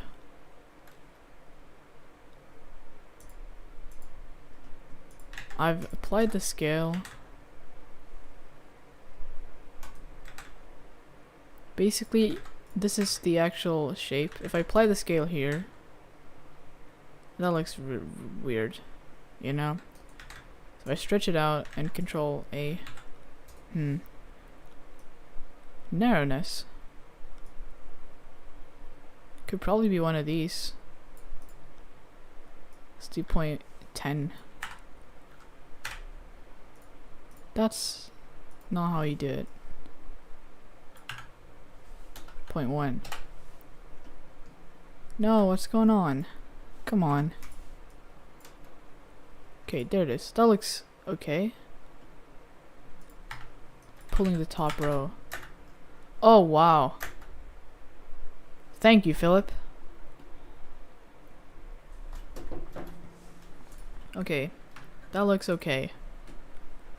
And I could probably just do some stuff like this later. Okay, well, then we're gonna do what? Duplicate it? Exactly. Duplicate. And then scale down. And I'm gonna flip it because I want to. So we get like double the noise, which is always nice. I'd like to make the second shell actually longer than the first shell, so that longer. it can overlap some of the faces. That's interesting. And when that happens, some nasty artifacts, which I kind of like, appears, like dark streaks. And that's nice, actually, because by the time we use the compositor to smooth everything out with a blur filter, it looks pretty much like the cold areas of a real rocket exhaust. So let's duplicate this and make it smaller again. Make another smaller one. Let's just make 4. Is it 4 or 5 right now? 1, 2, 3, 4. Yeah, let's just maybe do 4 for now. If you the look setting straight could into be here. you'll see concentric rings. And Speed. So in order to sort of hide that or mask that a little bit, What if I set this to 20? the outermost It shell doesn't do shit. and rotate it 180 degrees. And then scale it down. Fall off. as What does flat that do? as maybe like this. And then the wave modifier. Remove the wave modifier from it. So Okay, it I'm looks missing a more bunch like of this, stuff. And the concentric rings are not Whoa, that looks sick. that a little bit. Duplicate the outermost shell and rotate it 180 degrees. And then scale it down as flat as maybe like this. And then the wave modifier. Remove the wave modifier from it. So it looks more like this, and the concentric rings are not so prominent. Now, Okay, that's cool. But what's going on here? It's kind of weird.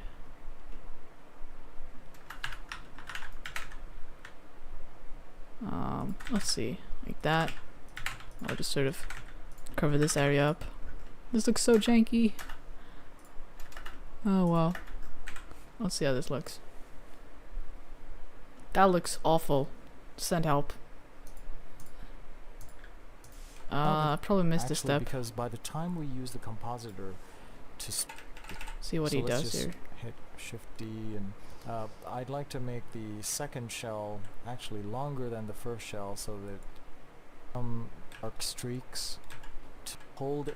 So what emission strength? 0.03. I guess that's different. I want to make this like thicker. We get this weird overlapping. I don't like it.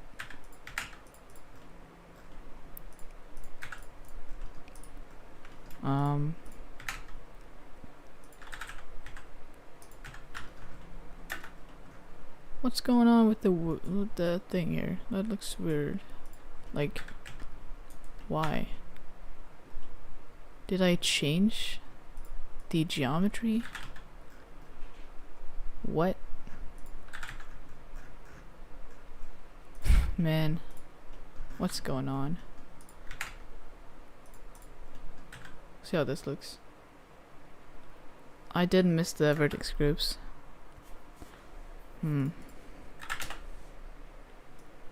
I'm actually gonna duplicate this again and like have it here. And I'm gonna make that one thicker in strength. And let's duplicate it again. That's too much. And we'll make this one a little less intense.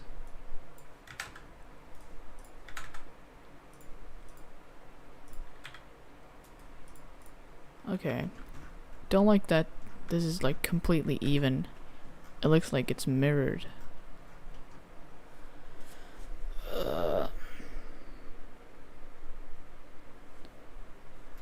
Volumetric rendering is a pain in the ass, totally. It takes so much time. It's not okay. That looks better. Probably make this less than 0.03. That looks bad. That looks actually good. Okay, well, we're getting somewhere. Yeah, scale them to 0. That's a good idea.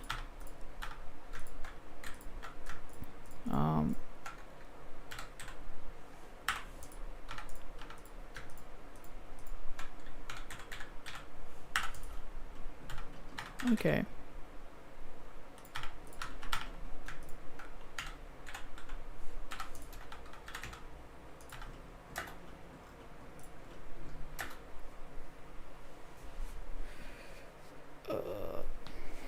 I just made it. Do you want the blend file? Did you actually make the flames? No way. Well, this is actually starting to look kind of good. But I don't know.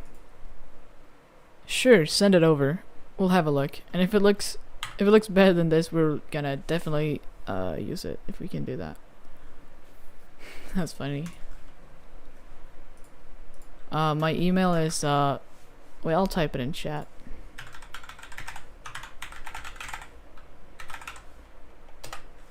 Okay.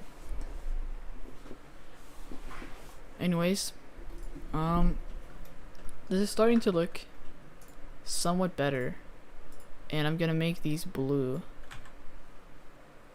And let's see what this dude does after this. Let us see anything. Image gets. We want just the gets exposed. So he does some cool compositing. We can't do anything until channel to.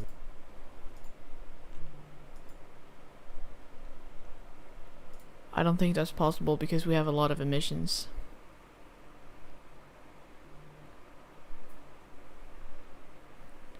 Let's see.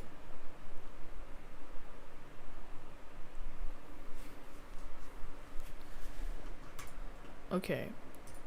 I think we'll just hop off the train here and work from our own. That looks cool. We'll select this guy. Make it the same color-ish. Select one of these. That's the base, but we can have some color in there. That looks pretty okay, actually.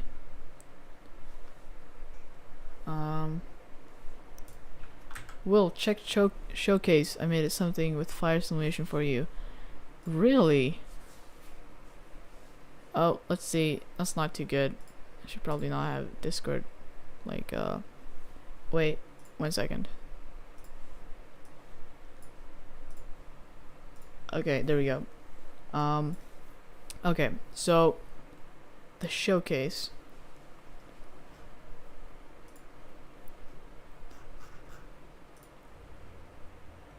Dude, that looks bonkers, my dude. And it's man, I fucking choking on my crisps. I just keep saying crisps. It's actually chips. I don't know. Let's see. This looks pretty awesome. It's a fire simulation. That's really cool, dude. I have no idea how I would actually do that in with fire simulations. Dude, that looks sick. But I don't know. Volumetric rendering is actually a pain in the ass. And I don't think that would be worth it. But yeah. Do you have a tutorial on how you made the city? So on Patreon, actually I'm gonna release. Well, basically, I put out tutorials twice a week on Saturdays and on Wednesdays. And tomorrow I will be putting up a tutorial on how to like do cities in geometry nodes, and I sort of go through how I made the cityscape here. But yeah. Patreon, you have to pay. You can pay like $3 a month to get all the tutorials, or you can pay like $7 to get all the assets, or $10 to get everything. But yeah, I think it's a pretty valuable resource. But yeah, like you don't have to. You can model it yourself if you want to, or get like free tutorials off of YouTube. Yeah, it's up to you. I am actually pretty happy with how this is going. We'll just have to put this in the engine and see how it looks. So it's a big mess. We should probably parent them to each other or something.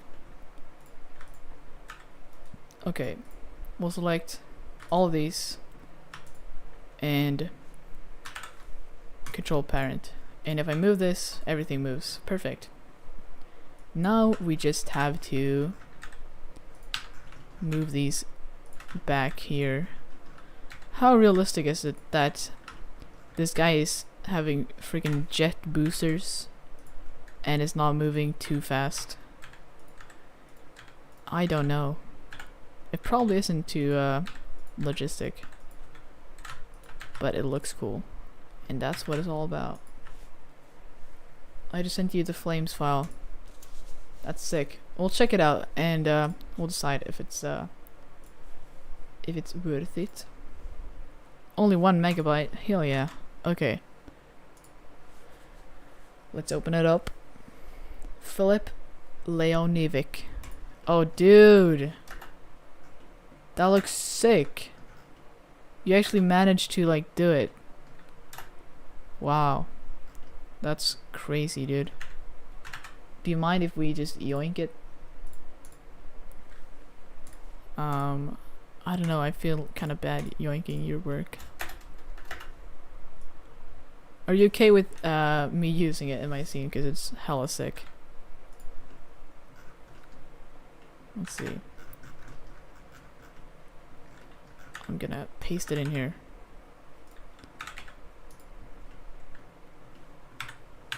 Edit mode. What's going on in edit mode? I guess that this was really long. I think that was the key. Am I right? Or is I am wrong?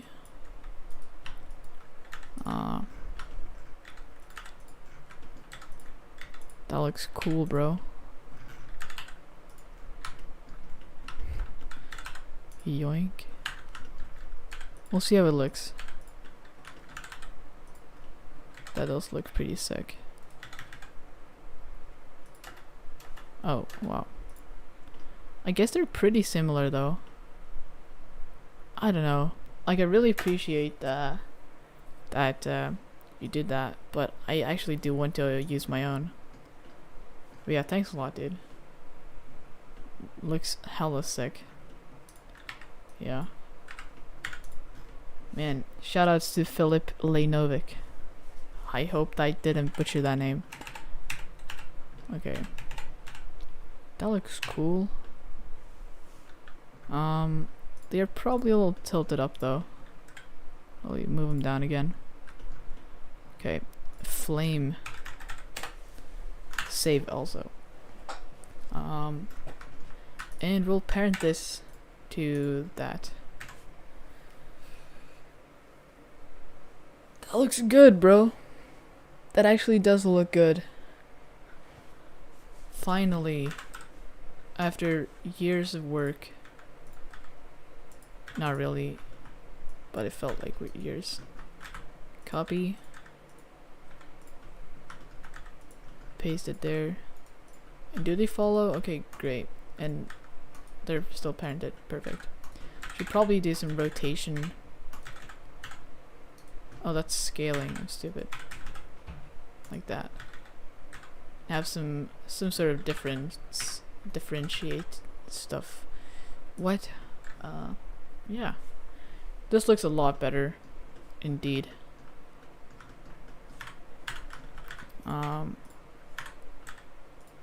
And yeah, we have to duplicate everything because I don't think there's a way to join these together without getting rid of the modifiers and stuff. I don't know if we should have 3 exhausts. That makes basically no sense. And I think it looks way cooler like this. Yeah, we're just gonna ditch this guy. Sorry, little one.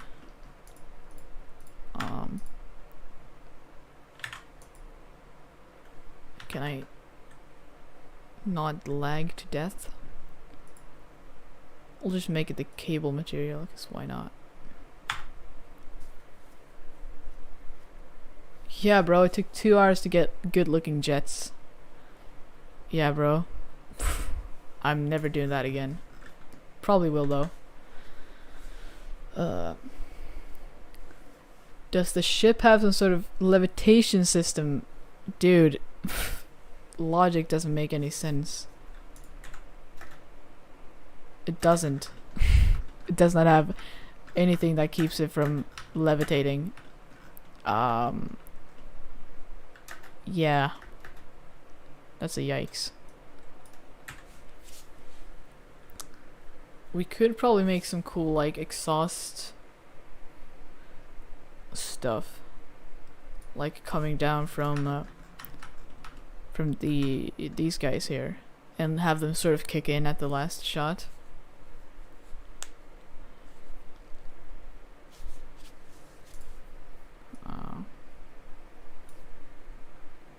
Let's see how this looks in render mode. I'm just gonna render one image. We don't need logic. Yeah, top hat. That's correct. Logic is for noobs. That looks sick, dude. It looks sick, bro. Let's go. Yeah, if I would rotate the ship, but I want to make the cool animations and stuff. We could like duplicate the exhausts and have some underneath, because the last shot is him literally just levitating.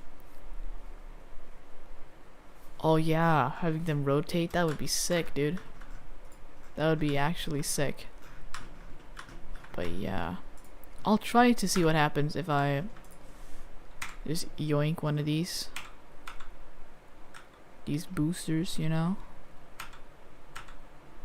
Don't tell me I have to select all those. Ah, that's a pain. Well, we're not gonna see them, so why bother? Okay, copy, separate, and then set the origin to the geometry, no, the surface. And I think we could have some mini boosters. What version of Blender are you using? I am using 2.92, and I think everyone in this chat should do as well, because 2.2 supports a lot of cool features. Like for example, optics. You can now use optics with bevels and ambient occlusion, which is awesome, because like now optics is basically as good as CUDA, but it's like 6 times faster or something. And it also supports geometry nodes, which I'm basically using to control the whole city. So yeah, you should definitely download that if you haven't already. Let's see. That looks kinda not good, but I think that's the only choice we have if we want to make it look a little better. We'll do that. And please don't tell me they're too high poly. No, they're not. Okay. So we'll take this, and I'm gonna put it in here. But we're not gonna use them yet though. We're just gonna have them, you know, do like that. I don't know. Let's bring them up more, like so. And I'm gonna hide them so I can select them easierly later. That looks not good. No. I don't know, we're just gonna have to make them. That looks like a turtle, dude. I don't want a turtle spaceship, but it's kind of necessary for our last shot. And we'll have him point directly downwards like this. Like so. Okay, and then if I now hit Alt H, I can just select. Will basically be auto selected, so then I wouldn't have to go in and select them manually. Turtles are cool though.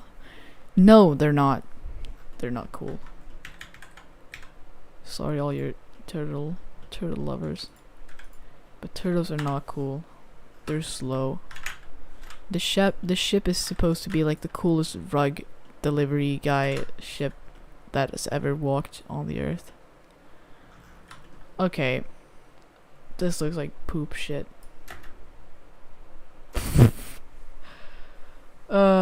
You should have them hidden in the body. That's actually pretty smart. But that looks cool though. It doesn't look too bad. It doesn't look too shabby. Oh, just the cube.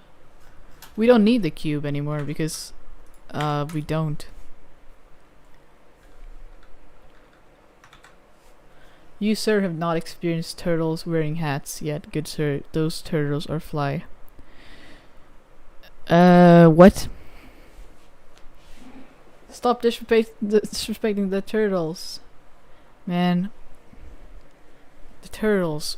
I guess they're ninjas, so that's the only positive thing. But yeah. They are not too fast. Nathan wonders, where do you find your textures? Texture.com, dude. Textures.com. Probably the best website that has ever existed. Period. Because the textures there are awesome. If you haven't used textures.com, you should probably just be ashamed of yourself and then try it, because texture.com is awesome, dude. What would I do without texture.com? I live on texture.com. That's my life source, dude. This is officially a turtle hate stream. Okay, I take back all the turtle stuff. I did not mean anything. It was obviously just a joke, obviously. Turtles are so fast. Obviously. And they look really fast too. And they look really cool. Yeah. Let's put these exhausts in here.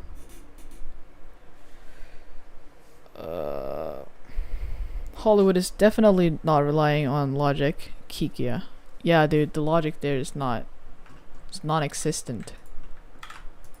Like, I saw the film theory video on like the Godzilla stuff, and they're actually too heavy that they would just die. The bones could not hold the internal organs, because it's too much weight, and if they could, it would like break the fucking earth or some shit like that. Yeah, so logic doesn't make sense. That's probably the sentence of my life. Well, that looks kind of sick though. Yeah, turtles are great, and yeah.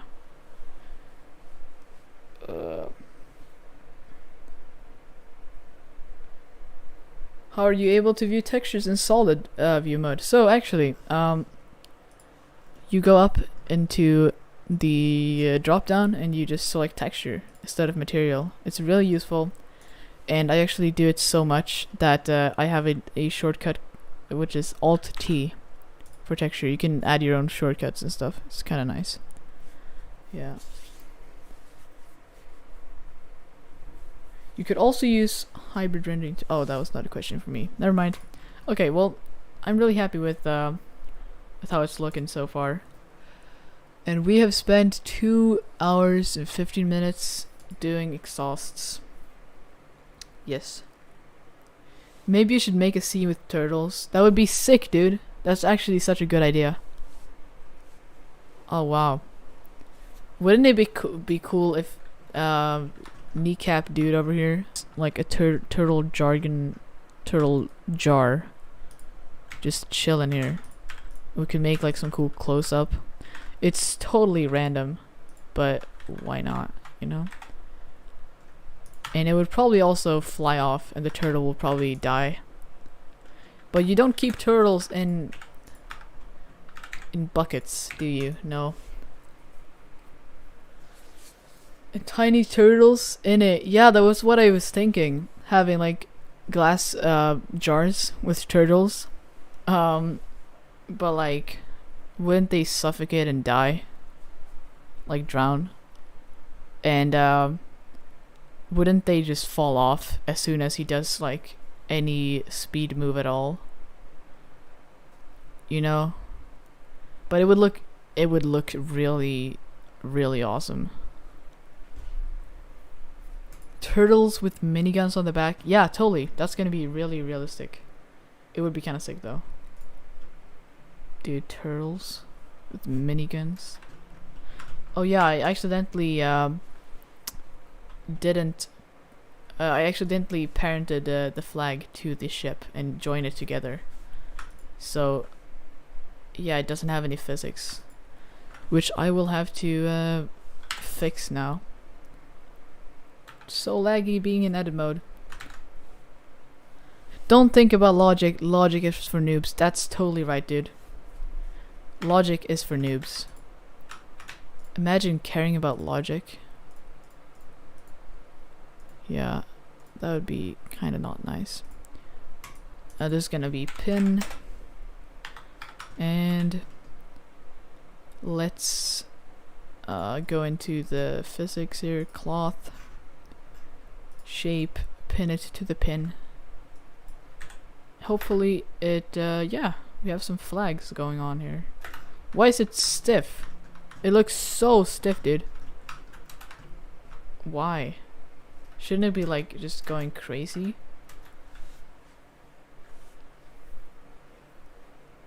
Turtles, but inside of eggs that lay bombs, and they are actually suicide bombers. What? That's actually kind of sick. That's so random as well. The jars.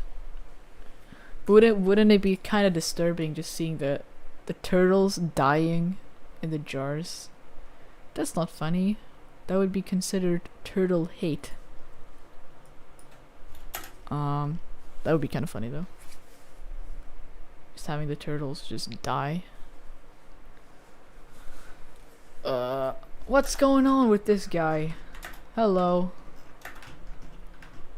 Hello, physics. Blender physics? Where did you go? Like, what? Yeah, anyways. We're 115 people. Just vibing. And, talking about suicide turtle bombers. That's sick. Soft body simulation of the turtles blowing up. Dude. Oh, wow. Where do you get inspiration? So, I get inspiration from everything. I could be like scrolling through YouTube and like seeing some cool thumbnail, and I was like, oh man, I could probably do that in Blender, and then I spin off to some other idea. But mostly, I get inspiration from YouTube. Not YouTube, what am I talking about? Instagram, just scrolling Instagram and following like creators. And Pinterest, which is probably my main source. I usually go to Pinterest when I want to create something. But like most of the time I just get inspired while I'm just chilling, you know. But sometimes I was like, I gotta create something in Blender, you know. I want to do that, and I just go to Pinterest and just browse cool stuff. You can find so much interesting things here. Like, that's sick.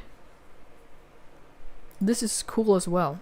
Like, yeah. I've got some stuff here. Dystopian inspiration. Like, yeah. This is really cool. And I just get really inspired by this, and I want to create something like it, you know? Really, really cool. That's how I get my inspiration.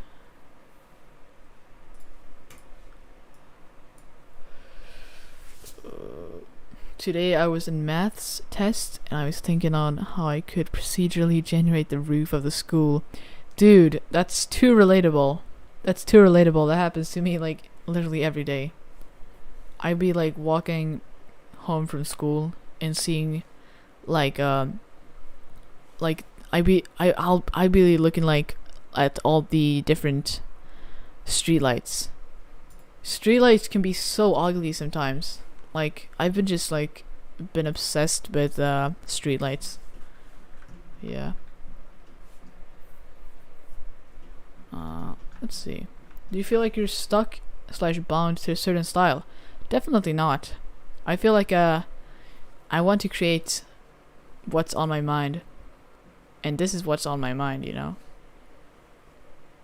Yeah, like the Krug animation.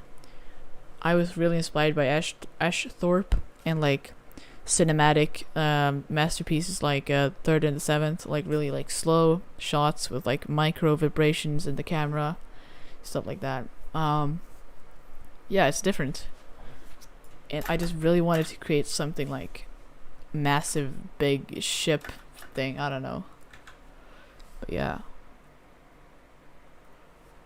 that looks good. That actually does look good. Man, I gotta drink some water. Oh yeah. Got some chips here.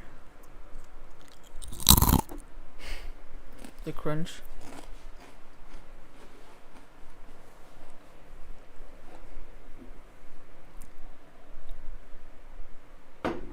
Yeah. Video Lizard, good night. Good night, dude. Thanks for joining in on the stream. Hopefully you had a great time. Yeah, our flag is finished, our exhausts are working, and I think we're finally ready to move on to the actual the actual part of the stream that we were meant to be doing. So I'm kind of afraid just replacing the old thing, but technically there should be no issues. So it's basically the ship and the tools.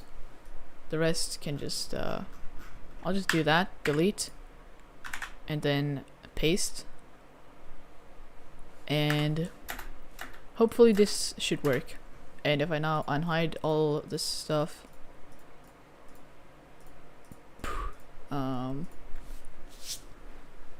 we should have something that looks okay.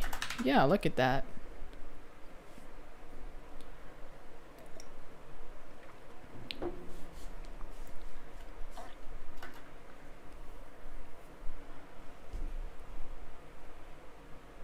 So you can see this in the animation.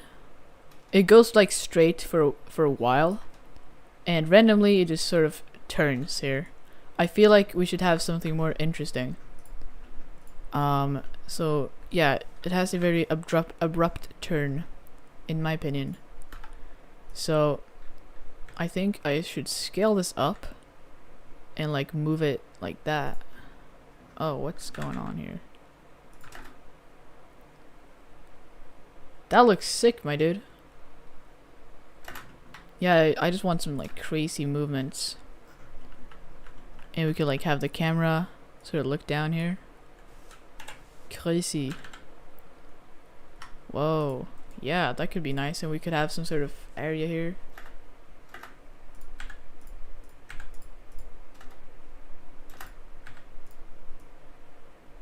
And then we should yeah, the cloth sim is sort of saying goodbye to life. What's going on here? It's because I baked them already, so it's kind of weird.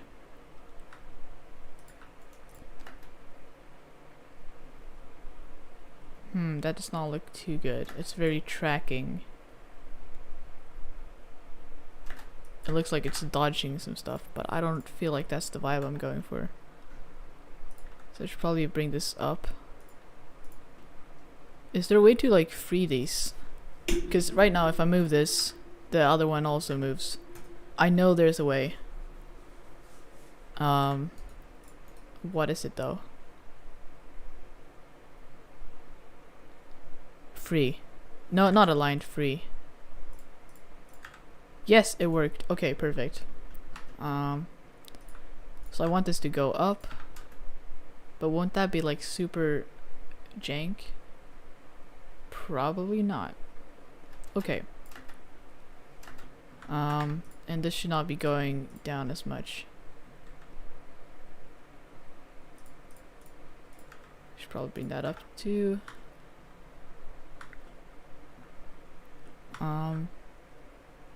Where's the camera? Am I blind? Probably. There it is. I'm gonna scale this up so I can see it easier, more easily. Yeah. Okay. Like so. And then we'll sort of do that. Don't want it to track perfectly, you know? Because that will look too perfect. That looks sick, my dude. I said that the last time. But it does look sick.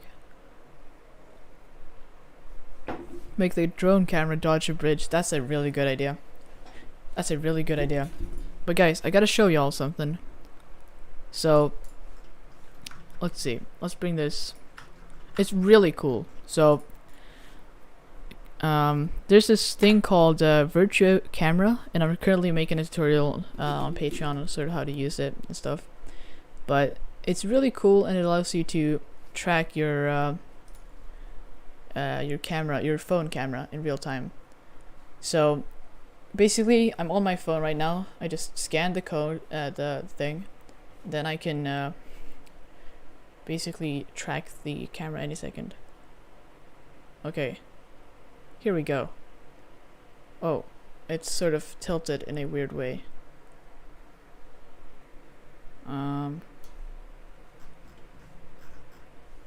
What's going on here? Stop serving. Wait. Oh yeah, that was a little fricked. What's going on, dude?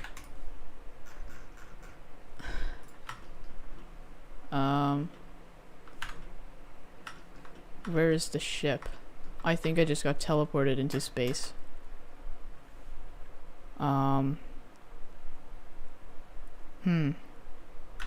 Wait, if I just undo a few of these and then just go there. Okay, there we go. Okay, well, 1 second. Okay, so basically you can add your camera, and then I just open up virtual camera, start serving, scan QR code. I do that on my phone. Then I can choose this camera, and I can initialize the track, and basically you have to move your phone like sideways. You have to move it basically to get it to work. Okay, so now I should be connected. What the frick? Yeah, okay, here we go. And it's pretty cool. You can like do focal zooms, and you get the nice like actual vibrations of your camera. It's kind of laggy because I have one massive Blender file open. But yeah, and then you can just hit record, and it's recording right now. So I can like do this cool like webcam and like focal length zooms and like change the position, stuff like that. Really cool. And yeah, I accidentally reset the animation. And you get the like actual nice feel of an actual camera. So now I can play this back, and I know it's pretty cool. And I was thinking I could probably use that for the animation. It's only for Apple, so rest in peace, all the Android users. And it's like $6. Totally worth it. Totally worth it. Cause like, dude, virtual production in Blender, finally. Yeah, I was thinking of doing something like that, for the scene, but I think it could be really hard trying to track the movement to the ship.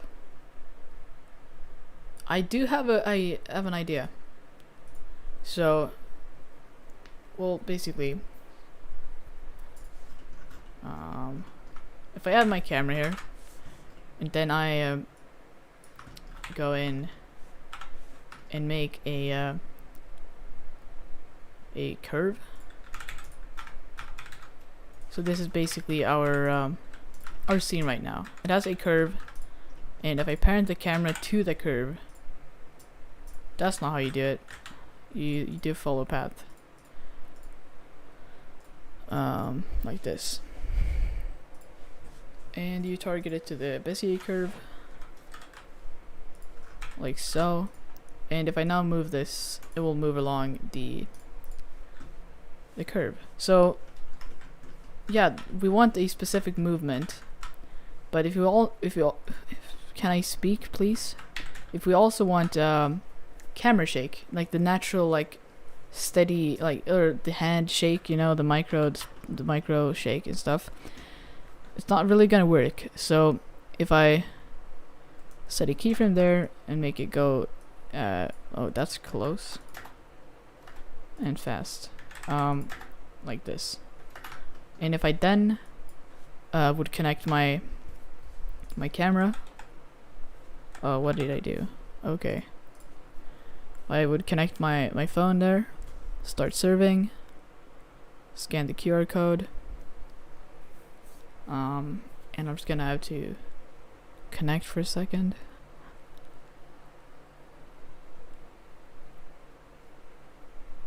Kind of annoying, you have to move your phone around for it to like track. And why is it taking forever? I'm just shaking my hand around. Ah, it's perfect. Okay, now it's working. Oh, it's really laggy though. That's because I have this project file open. Okay, well, if I just hold my hand, like, just try to like. Oh, my phone died. Perfect. Wow. It does track forwards and backwards because I'm sitting in a chair. It's not really doing too much. But yeah, I was gonna parent it to an empty and then have the empty sort of rotate. But yeah, wait, I'm just gonna plug my phone into the charger. I'll be back in like literally 2 seconds.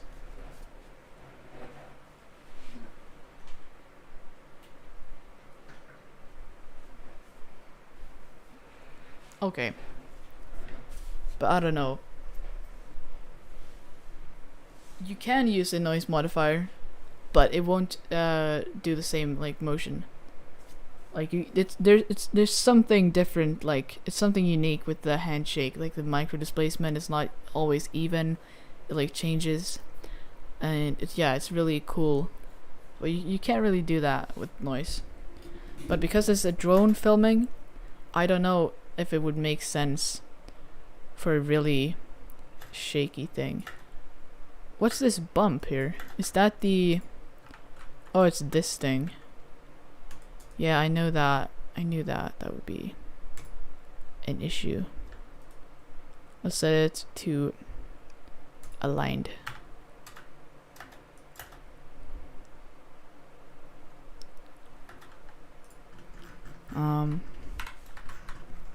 How should we make this though? Should we make it like go high or like low? I think this should go up though. Could have some sort of bridge. That could be cool. Oh man.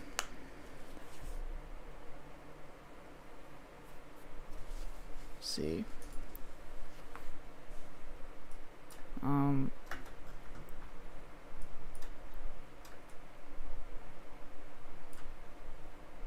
Let's that works.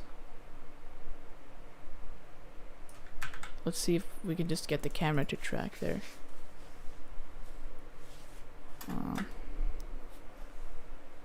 I think the camera should go up. That could kind of be cool. Because now it's just sort of going in a straight line.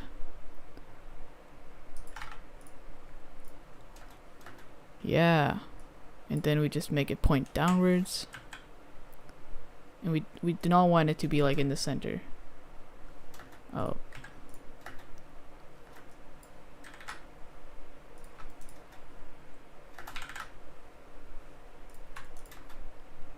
Oh wow.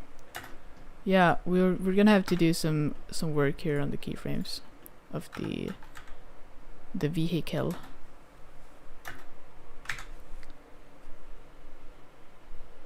Okay, how do you get your how to get my scene to show how many vertices and objects? So you just right click and then they can show your Blender version, scene statistics, and the video memory. And it's actually really useful. I use it all the time. Have I ever tried Octane in Blender? I have, actually, and it was not a good time because you have like all the settings are different. It's basically like learning a new software. The only reason I tried it was because the custom bokeh feature that Octane has. But other than that, Cycles works fine. Yeah.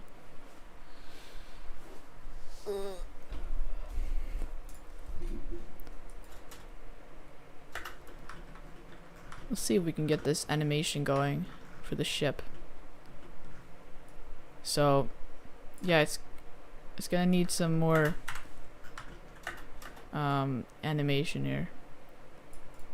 So right here it will probably be pointing in this direction, yeah. and because it's gonna sort of turn around here, it's gonna have to turn around, like do some sort of drifting, air drift stuff. So it'll have to like turn it around like that, sort of point upwards again. See how that looks.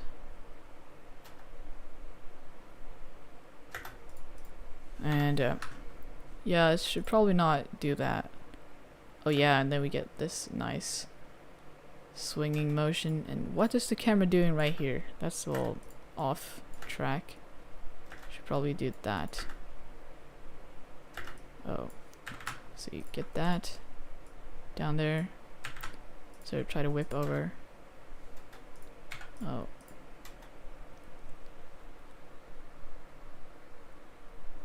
Oh, the camera is really going behind here.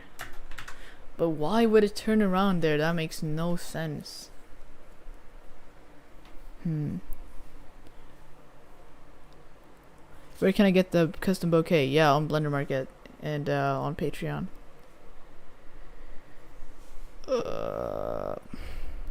Is there gonna be a real-time challenge? Of course there's gonna be a real-time challenge. So yeah, we have 120 concurrent viewers, and we're gonna do a real-time challenge. And basically, over on the Discord server, we have different. If you're not on the Discord channel, what are you doing? Yeah, we're gonna have like some challenges, and it's a good time. I usually hang out in the chats, and it's really nice. So yeah, we're gonna do a real-time challenge. So we've done a few ones in the past, and yeah, you get a few. Like I think we'll do 1 hour, and we come up with a subject that we want to create, and then we create it. Are you Swedish? I am Swedish. Tjena tjenare. Yeah. The drone should fly through a crane. Yeah, I don't know, man. It just seems like such a risky move for the movie makers in the like, we have to like film it like someone is actually filming it in real life. And if a movie crew would do that, they would probably not be flying through cranes. It would look cool, but it would probably look unrealistic. But yeah. We're doing a real-time challenge. And for this real-time challenge, we're gonna be doing a donut. Okay? And I think 90% of you guys have already done a donut. And personally, I've not done a donut in probably 1.5 years.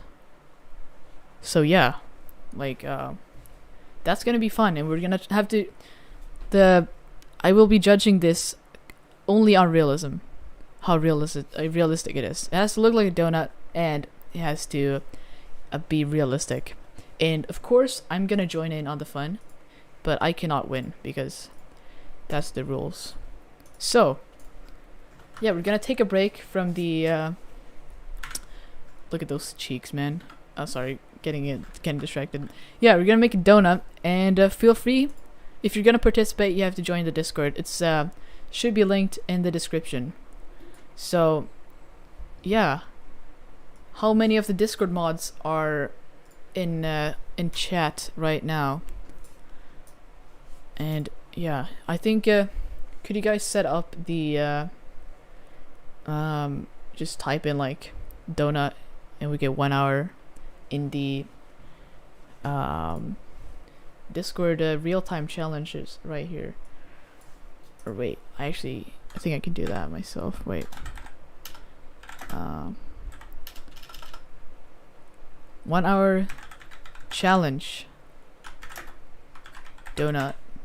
So if you guys would go into the real-time challenges, you can see the different challenges. So we have 1 hour to create a donut, and we have to make it as realistic as possible.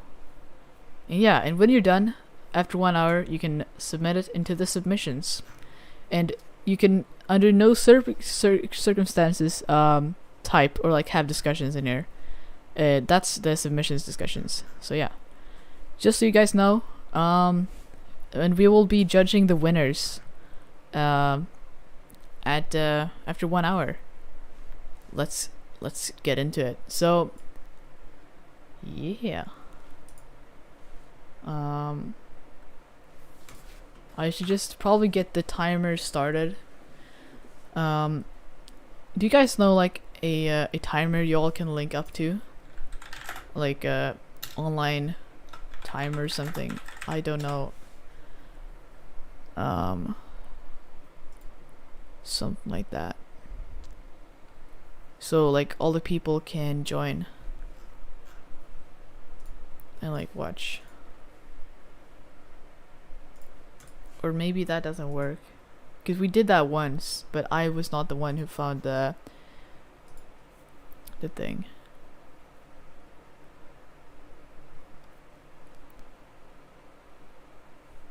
Yeah. Okay, well, we'll just have to do a timer ourselves. So is everyone understanding the challenge? We have 1 hour. Let's just change that.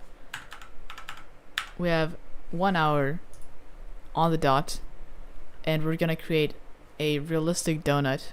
And when you're done, you're gonna post it in the submissions, and we will rate the ones, and the winner will get the winner roll. Yeah. Are you guys understanding?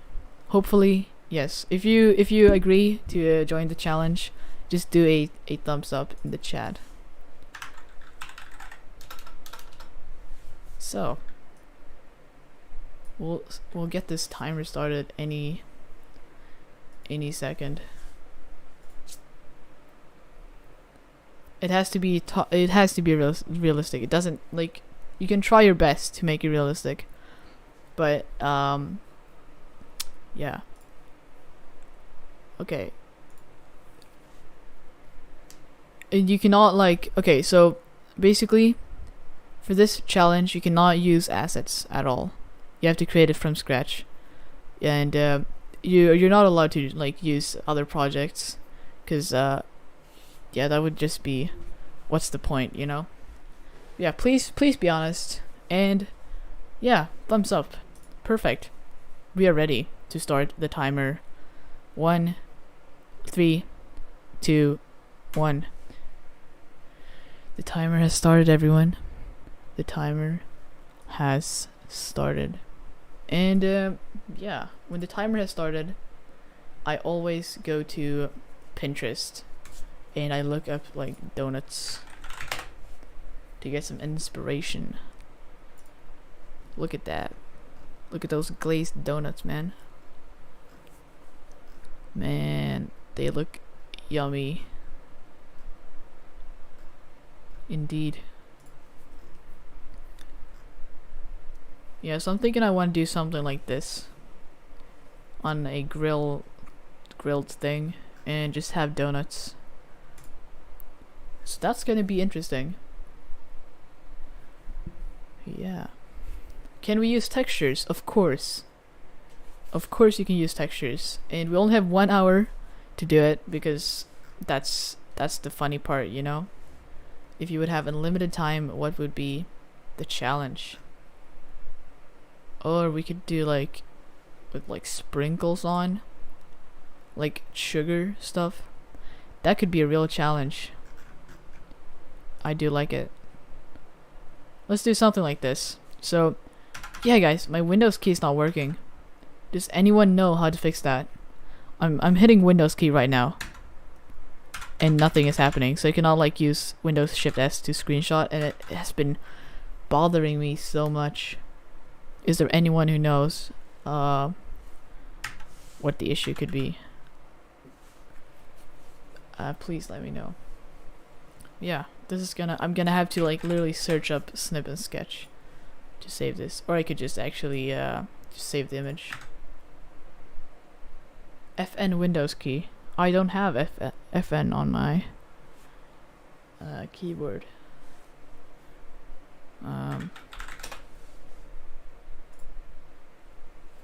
Okay.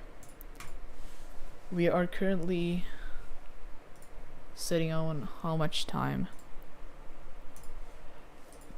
57 minutes left. Clicking FN Windows key.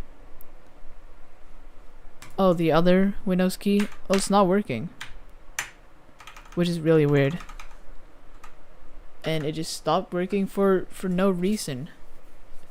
And it seems to be an issue with the like it worked a few days ago and then it just stopped working. So I think I just accidentally enabled some feature. I don't know.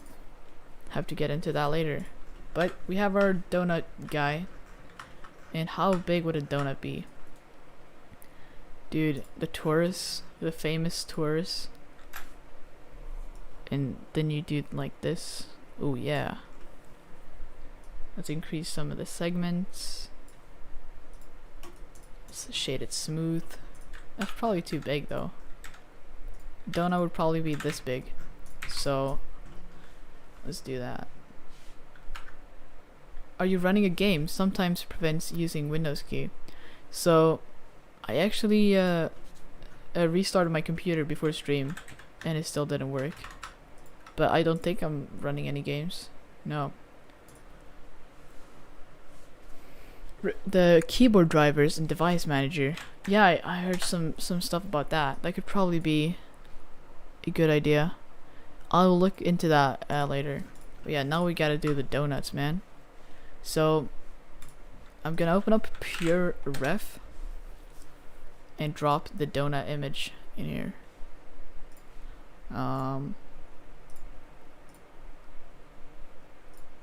Okay, here we have them, and there's a mode that is like always on top, which is kind of nice. So let's move this to the texture view, and we're gonna start working. Okay, perfect. So we have like 55 minutes left. And let's see if we can get the shape of these right. Like, let's use some proportional editing, because I feel like they're a little more dense at the bottom. Do some randomization. Some proportional editing.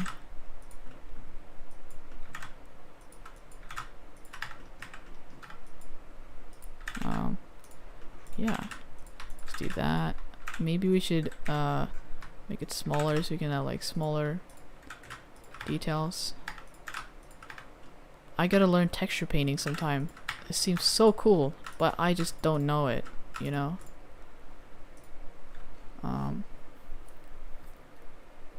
What is Pure Ref?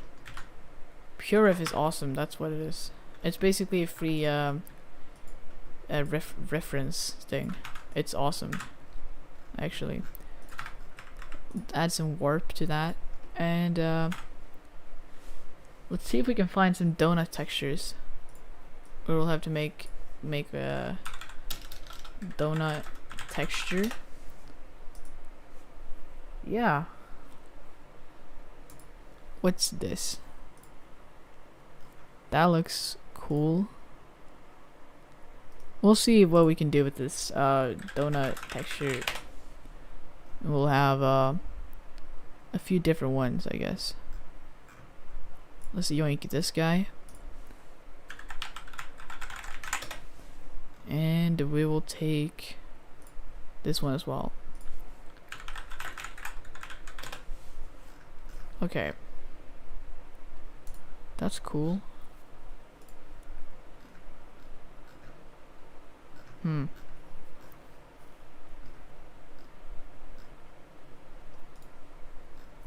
We'll see how this goes. So make sure we're in texture view, and let's open up render. Okay, and we'll add some subdivisions to this to smooth it out, you know. Okay, donut base, and we'll add in our image texture. Oh yeah, I have to apply the screencast keys. God dang it. Always just disappears. Okay. So we have this one. I think this one looks kind of cool. And we'll have to change this and put it there. So how is this getting UV unwrapped? So this texture, I don't know. That looks weird as frick, dude. How could I unwrap this in a better way? It's probably just perfectly unwrapped though. Cube project? No. Oh wow, projection mapping is not. Projection mapping is my thing, but not like correct UVs. I don't like the jagged edges, you know? But what are you gonna do?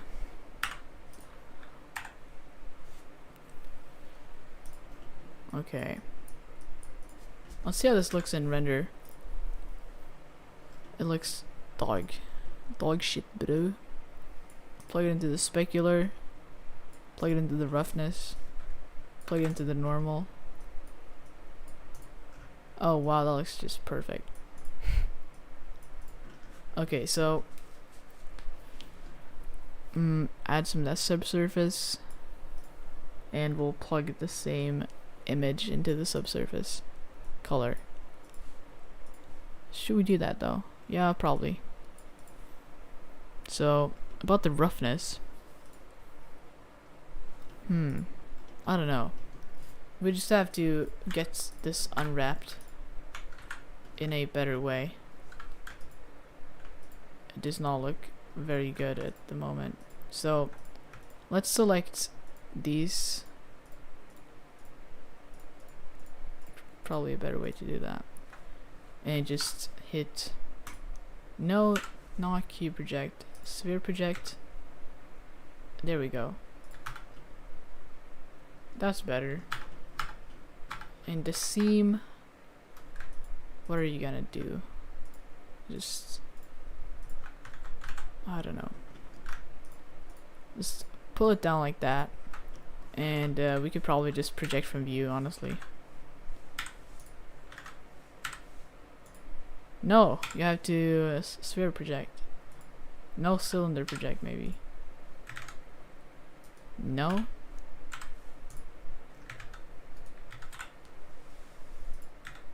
Is that better? That's better.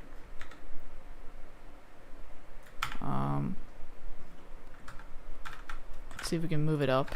So we want the bright sides right there. So it sort of matches, you know. That's bad. But I don't know. That's better. Okay, so we want to get the base texture done, you know? That looks not too terrible, but we haven't added like anything yet, so it's gonna look better, hopefully. We're gonna add some subsurface, and the bump should probably be there. And I'm gonna have to move this somewhere. Maybe we could have it there. And maybe I should check the time. Okay, 48 minutes left. We have a lot of time left. Okay. Displacement. So if I just increase the, no, I should probably just make this experimental and set the rendering to 15 in the viewport, and we'll also make it smaller so we can sort of preview it a little better. Okay, so we're gonna add our adaptive subdivision, and we're gonna do some displacement here.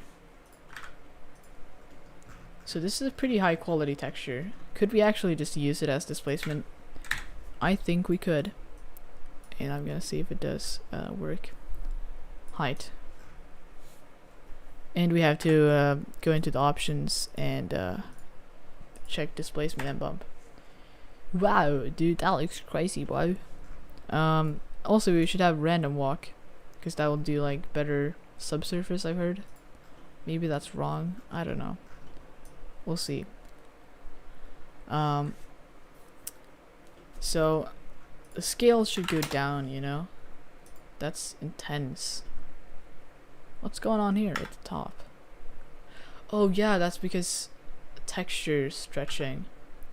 Or not texture stretching, the I think I'm gonna turn it back actually. Yeah, because there's a seam here. So to fix that, we want everything to be unwrapped without any seams.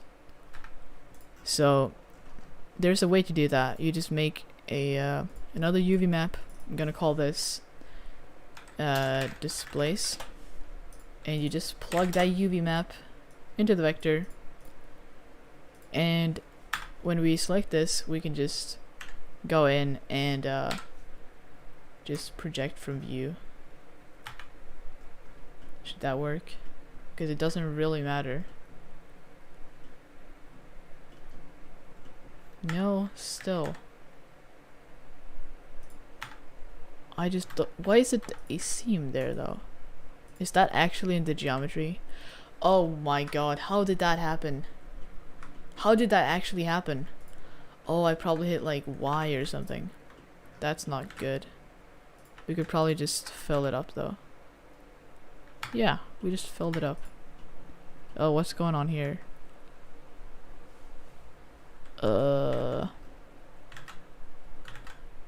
Not ideal. But imagine caring when you can just rotate it. Yep. That's how we do it. But the texture stuff is still pretty garbage up here. And this is the same object. So we shouldn't get any displacement errors. Perfect. So yeah, if we just hit what, cylinder project, then stretch it out like this. Yeah, that looks better. We get this weird line there though.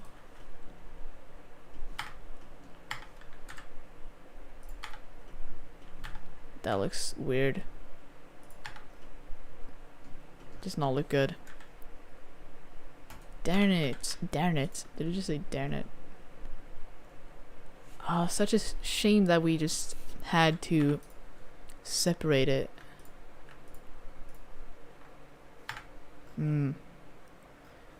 If we would do icing, it could work. Because then you won't see this. But I don't want to do icing. I just want to do like this.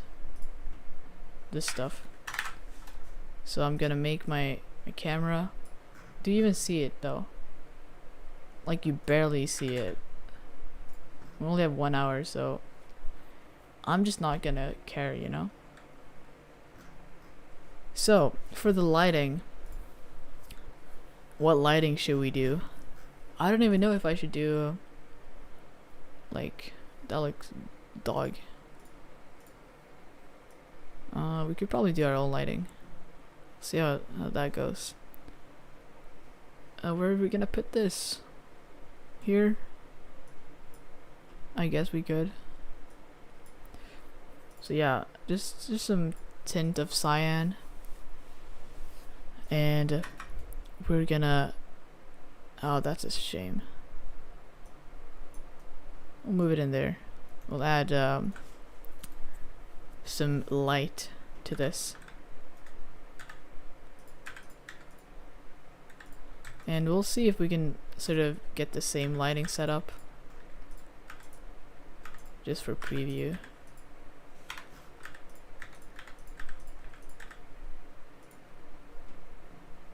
so it's like very clear daylight.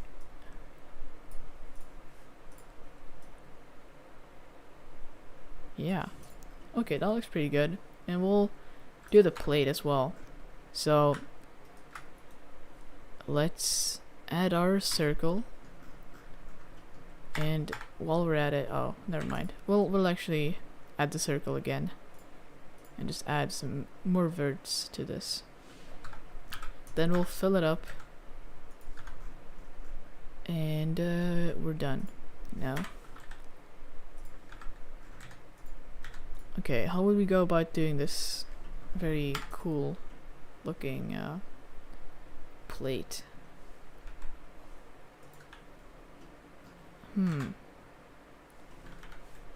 Let's start by insetting like this, to like do some custom subdivisions, because I don't think it works otherwise. And we can only do like oh, you can actually do it pretty far. Okay, there we go. And if we now select that and use proportional editing, we should be able to sort of nudge it down like that. Yeah, shade smooth as well, and add some solidify. Yeah, maybe auto smooth, probably not, or we could probably, no, what's, oh yeah, it's not an actual face. Can I select this, the edges, bevel them? Yes, we can.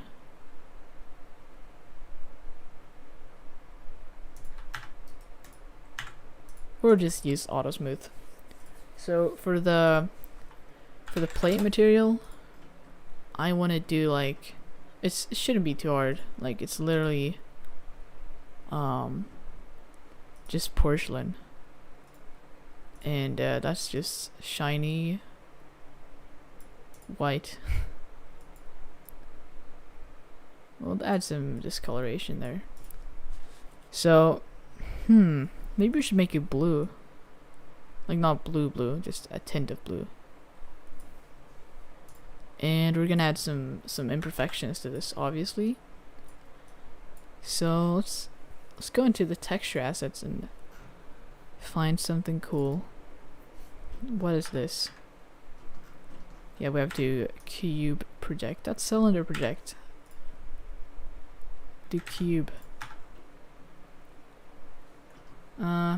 Or we could just add some smudges. This is from the Clint smudges pack.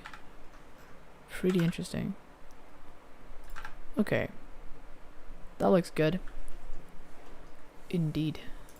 So I like the little nudge at the edge, at the top, you know, so I probably want to do something like that. Yeah, that looks cool. Maybe even bring it up more. Yeah. Okay, let's check the time. We have 38 minutes left. That's perfect. Let's see if we can rotate this to get a better view. Yeah, and then maybe nudge it in here. Sort of follow the texture.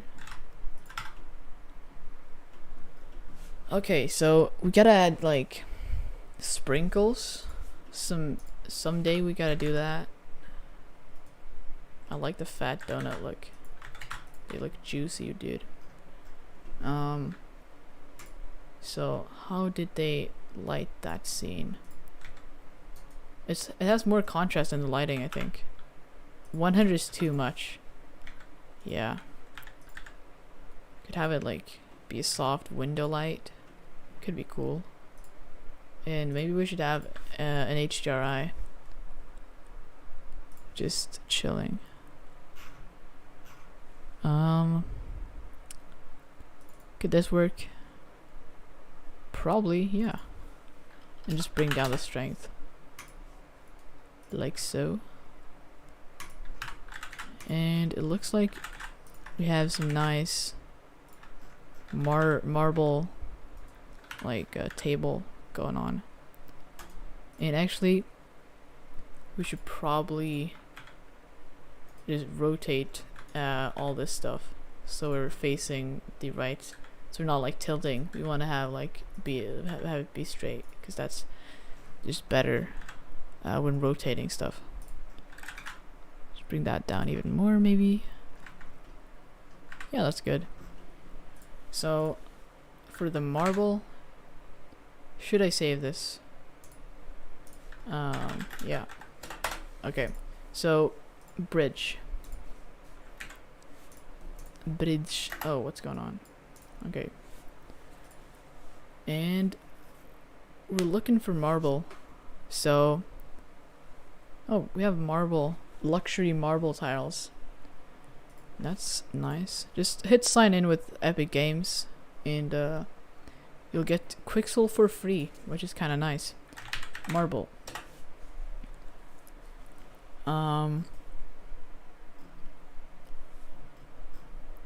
That's cool. I like this. I like this a lot, even though that makes no sense to like have here. It looks really cool. I'm definitely gonna use that sometime. That's more like a marble floor. I need some marble not floor, you know. Either that one or this one. This one look hella sick. Which one? The bright one or the dark one? You choose. The delay, man. The delay. Granite. I think this one is more like granite. We can download it just for now. Bright. Y'all think bright? We'll download both and see for ourselves. No, it doesn't work. Because it's a new version of Blender. We see bright, white, dark. Yeah. Red? I don't know. So, yeah, Bridge won't like export, which is kind of annoying. That's because, let's see. I have to install the plugin. So that's kind of annoying. Yeah, like every time you update, you have to install the plugin again.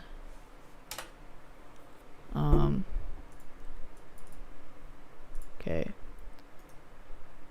Give me a second.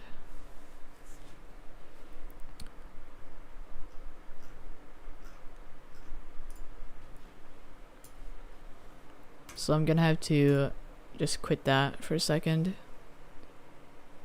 And let's see. Blender Foundation 2.92 scripts, startup, paste. Okay. We just installed the thing. Hopefully it will work. And I'll just restart Bridge. Your mom. Okay.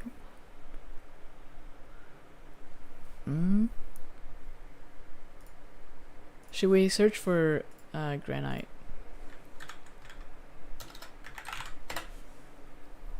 That's cool.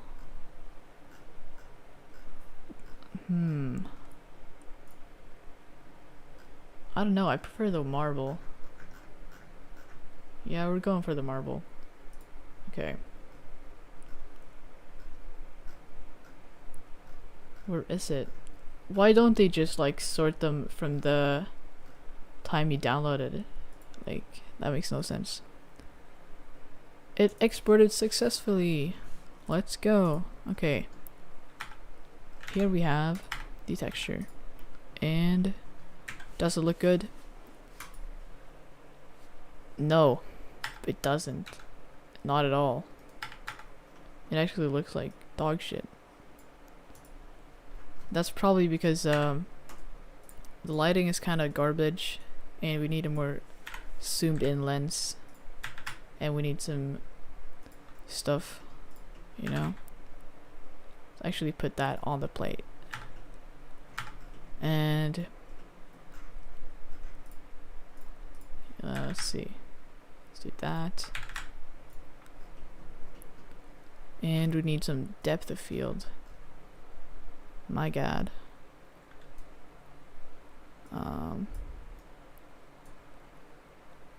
Distance. Jeez. That's some intense bokeh right there. I set it to like 4. And the limits, we'll just check that one. Right there. And I think these guys had like a little higher. Okay.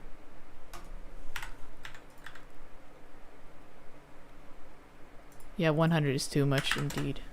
Yeah, crank that up. Crank that down. So we'll now do the stacking of these guys. Oh no, we have to do the sprinkles first, of course. So, how do you make the sprinkles? Well, we could do a particle system, cause why not? I don't think I know enough about geometry nodes to actually do it in the geometry nodes. So, hair length down, my god. And we're gonna model just a grain of like sugar, and I don't really know how it's reflecting and stuff, so grain of sugar. This is how they look. Always look up reference, guys. So they're actually pretty diffuse, and I thought they were like just like crystal clear. So now we know that, and that could be pretty nice to know. What's going on? Oh, there we go. Okay. Check the timer. We have 30 minutes like on the dot. So we've got some time. IKEA barcode on the donut. That's really Swedish. We could do some stuff like that. No, we're actually going to add in a icosphere. Set the subdivisions to 1. Okay, here we have a grain of sugar. It's so weird saying grain of sugar instead of grain of sand. So we'll call this sand. What am I talking about? Sugar. Okay. Sugar. Let's check how this looks. Loading rendered kernels. May take a few minutes the first time. I don't got time for minutes, dude. Time is ticking. The chat is delayed a lot. I think it's delayed at like 15 seconds, I believe. 28 minutes left. Or 28 minutes and 40 seconds. But yeah.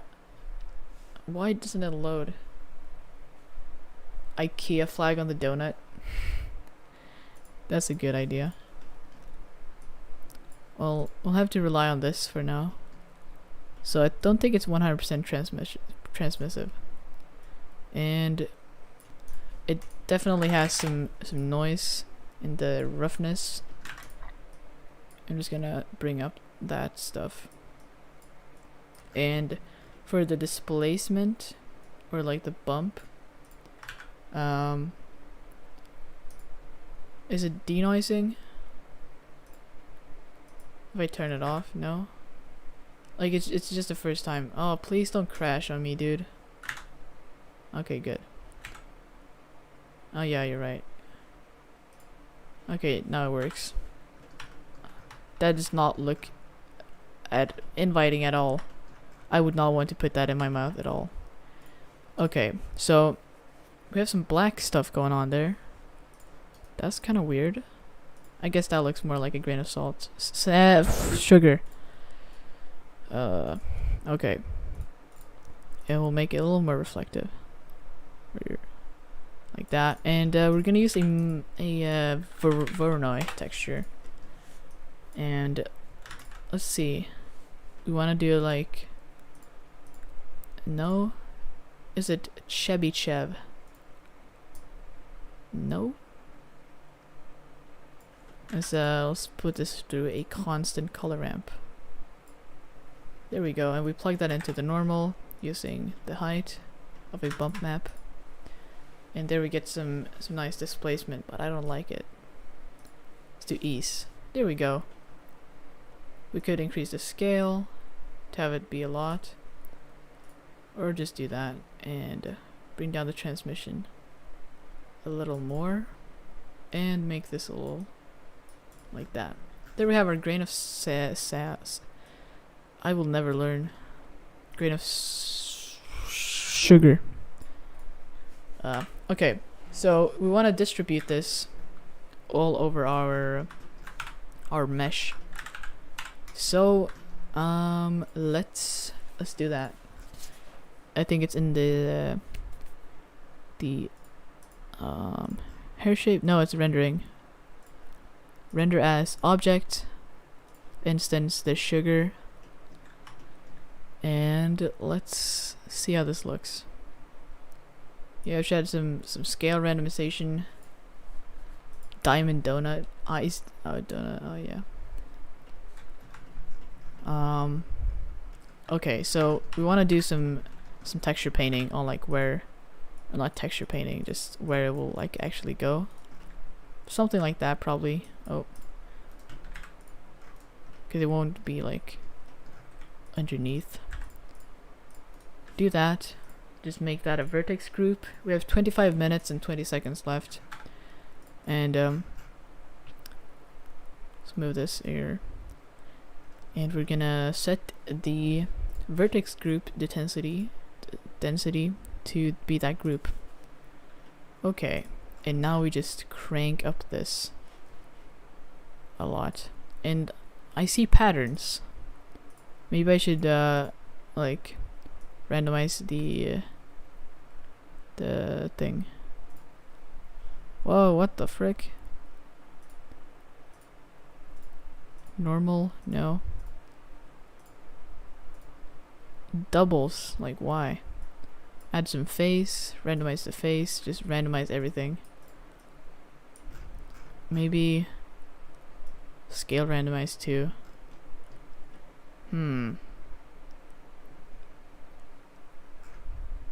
Let's do like 2000.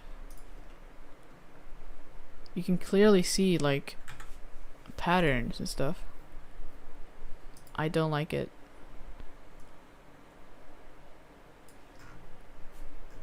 It looks dark though. They're supposed to be like just bright white. Let's add some interpolated children. Oh my god. That's a lot. I think that could look a little better, but it doesn't. Maybe we should increase the light paths, enable the caustics, and enable the transparency and transmission. Just crank them up a little.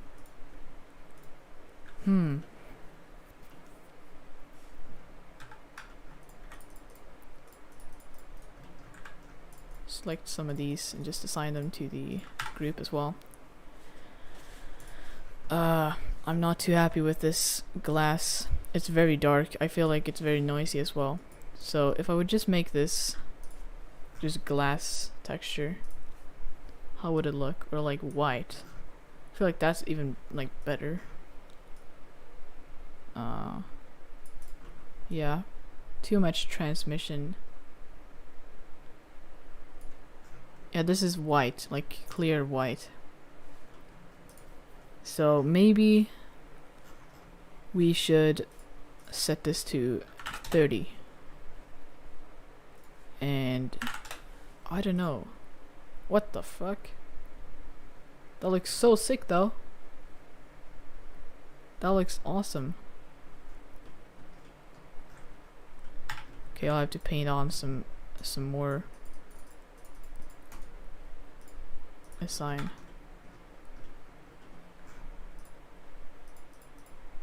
Bring down the scale probably. And let's make them basically not shiny at all. Like that. Yeah, because if it reflects all the light, it will reflect the dark background. Like the HDRI, which is pretty dark. But if we make it non-reflective, it will absorb all of the light and make it brighter. That's physics right there. I still think they look a little weird. Probably, yeah, the transmission. 21 minutes left. I don't like it. I don't like it. Maybe some subsurf. But it's so small, dude. It's so small. Yeah, you can bring down the radius probably. Maybe bring it up, yeah. I don't know.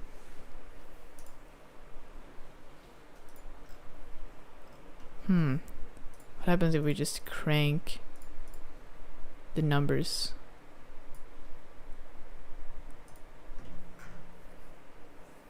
That looks so bad. That looks like gray, like mold.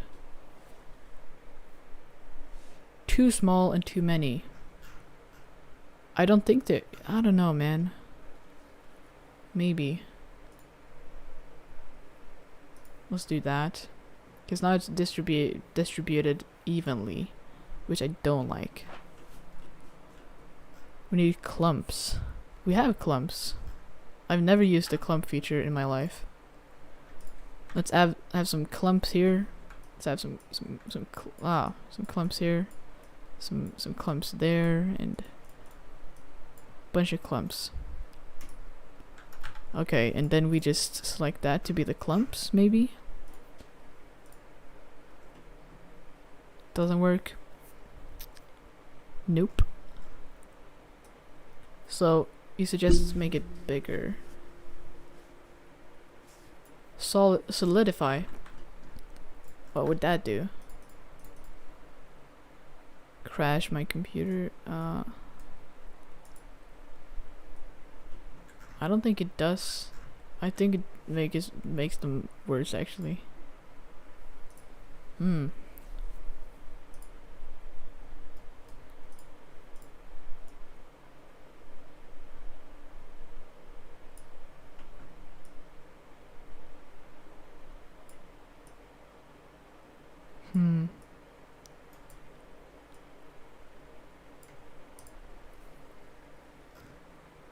18 minutes left for all you wondering. You barely see it though. Like it's very visible here.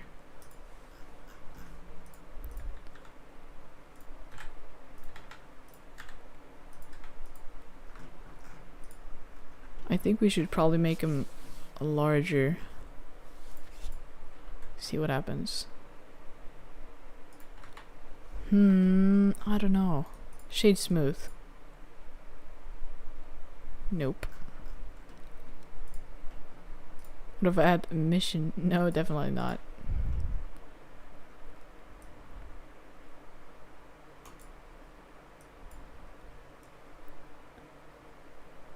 So it's not glass.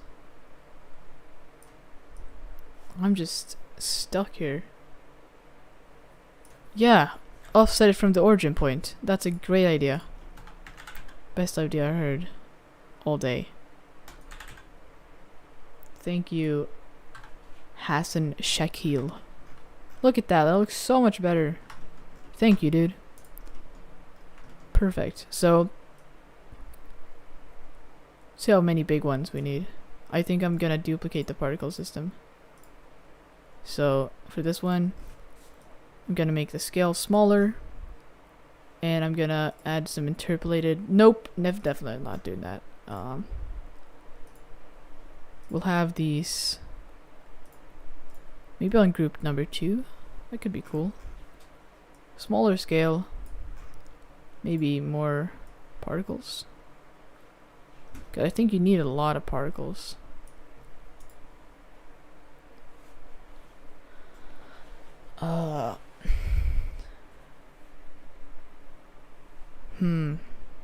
It looks a bit pale. What do you mean? Like the donut or the sprinks? They look too gray, in my opinion. I guess that's pale, but who knew making sugar was this hard? Maybe the subsurface?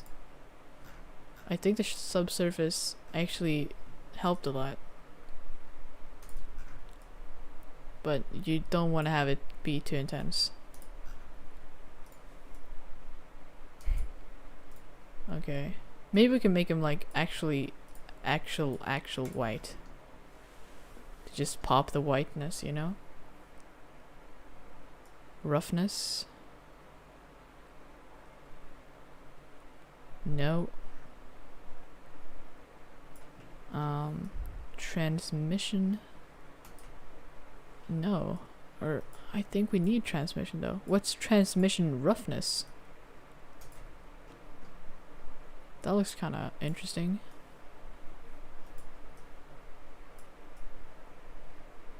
It's basically no difference. IOR maybe. What if we tweak the IOR?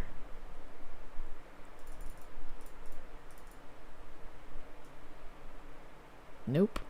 There we have pearls. That's pearls. And it's kind of pearly, you know? But we have no metallic. It's kind of funky. Maybe bring up the roughness. And maybe mix around the IOR a little. That looks way better, having some sparkle in there. But I still think they are too, I might know. They look too round. Like, sugar's more cubish, you know? Cubic. Like this. What do y'all think?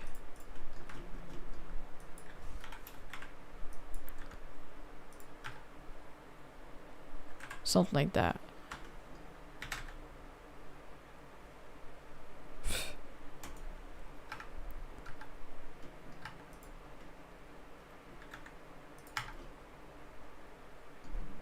What it would happen if I would make a cube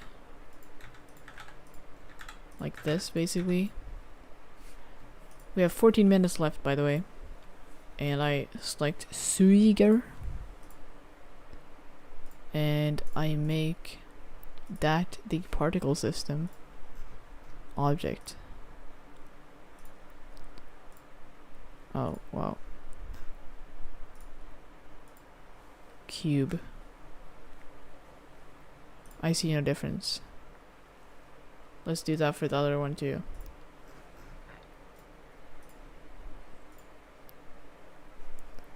I think that looks better actually, because now you get some reflectiveness there. It's sort of like sparkly stuff. Bring up the scale. Yeah. That kind of starts looking like 13 minutes left, guys. Kind of starts looking like sugar. So I think we just need to crank the amount up. Let's do like 15,000. And probably save in the process. Let's bring these up too. Let's do like 2,500. Nah, more. They're too big though. We could probably make smaller clumps of these. Just have like some that are here, some that are here, and like that. And I'm gonna remove everything else, and I'm gonna assign only that to be the big clumpy chunks. They're still too big, and yeah, we have to decrease the amount if we're gonna make clumps out of them. Maybe less, so like 600. Yeah, and then on this one, we gotta add like more stuff just all over the place. Probably have like a few, but not a lot, like here. Okay, and we add that to the group. Oh, let's see. The IKEA flag. Should we do it? Probably. Actually, I just want all this to be covered.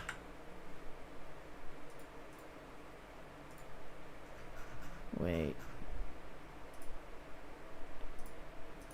It should be everywhere though. Why isn't it everywhere?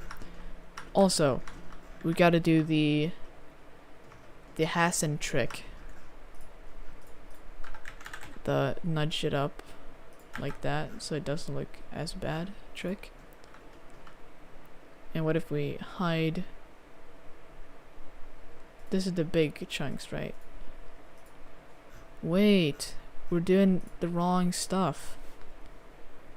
Ah, I mixed them up in my head. Okay.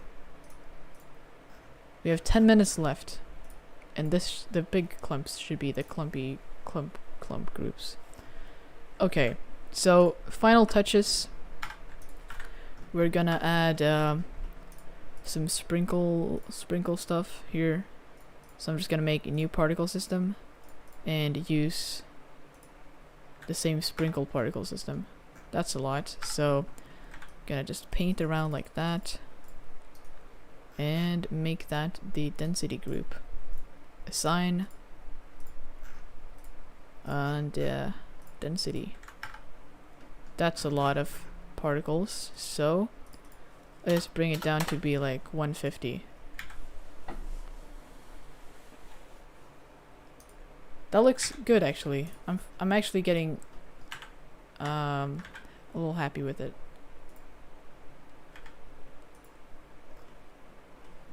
Should we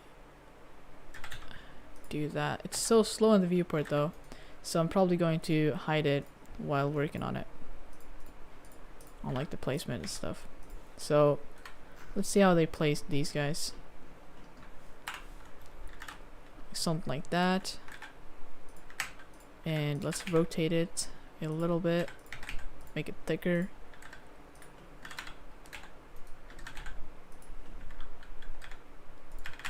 Let's do that. Oh, that's the wrong thing, right? Yeah.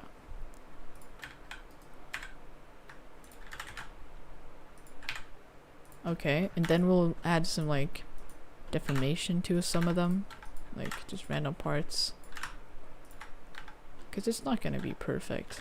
That's so much though.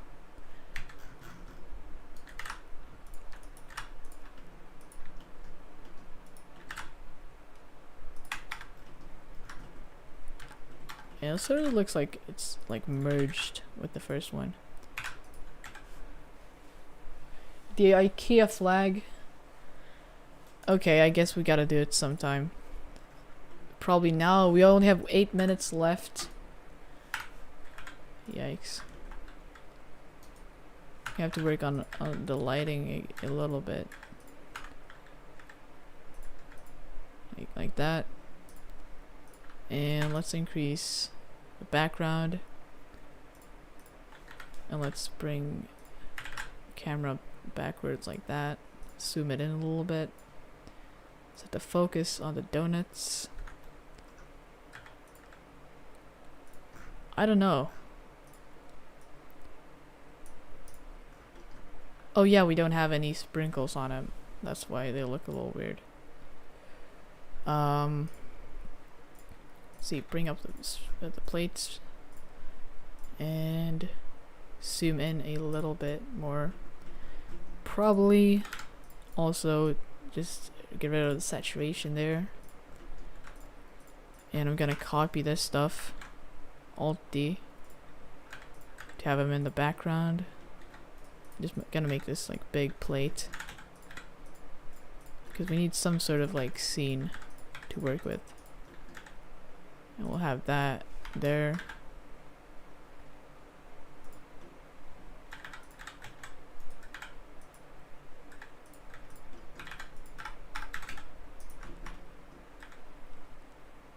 Okay. And I'm probably going to remove the particle systems for these guys, so we can duplicate them without feeling guilty.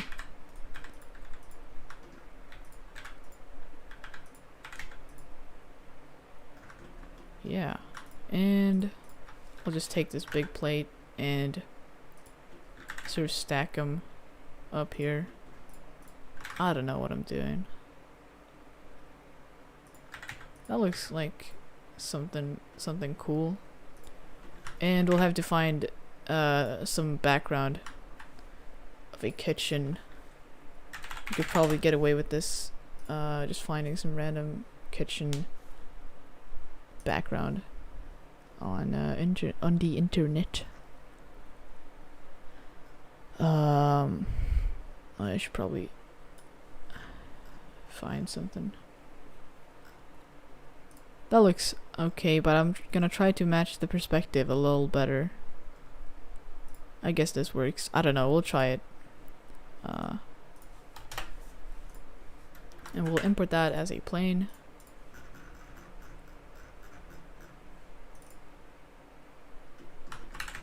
Because we need some sort of background, you know? I guess it kind of works. We can squish it together. Plug some stuff into some stuff.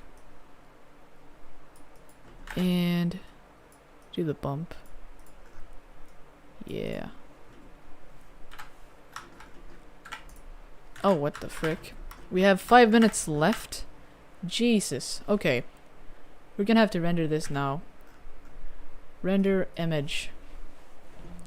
And let's just make sure After Effects is ready. Save. My god.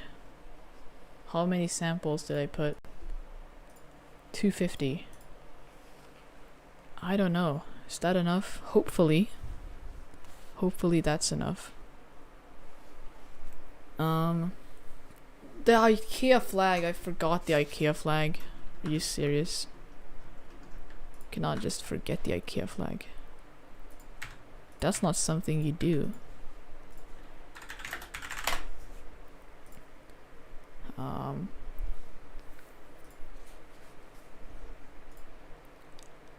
Okay, I have an image of IKEA flag. We have 4 minutes left, guys. 4 minutes left, and I'm doing the flag. I'm not even in After Effects. That's usually how it goes. So now I add my image of IKEA flag. I'll have to work backwards. What's going on here? The IKEA flag, dude.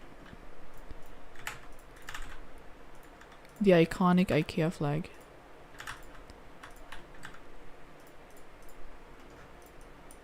Let's add some, I don't know, something. It should look like cardboard, I guess. I don't have time, dude. We have 3 minutes left. I'm gonna have to save this and render again, but like, oh, it's not even getting light. We need this to catch some light. There we go. That's some light. Oh wow.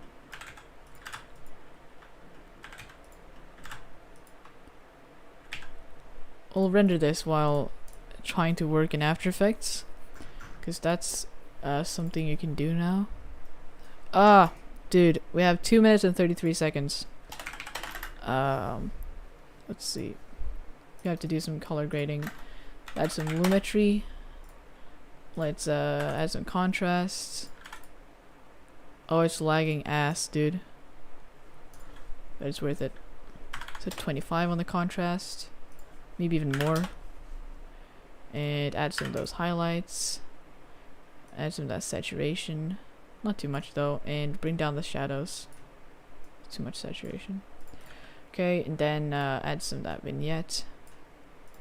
And add some film convert. Don't know if it's gonna match the mood. So I only want the I don't want the color stuff. I just want the nice grain. And then I'm gonna add some some quick chromatic aberration. 1 minute and 33 seconds left. Some of that quick chromatic. You can add some glow. Crank up the radius. Bring down the intensity to like 0.05, I guess. Yeah, the glow, man. 1 minute and 19 seconds left. Too much highlights, probably. Add some noise.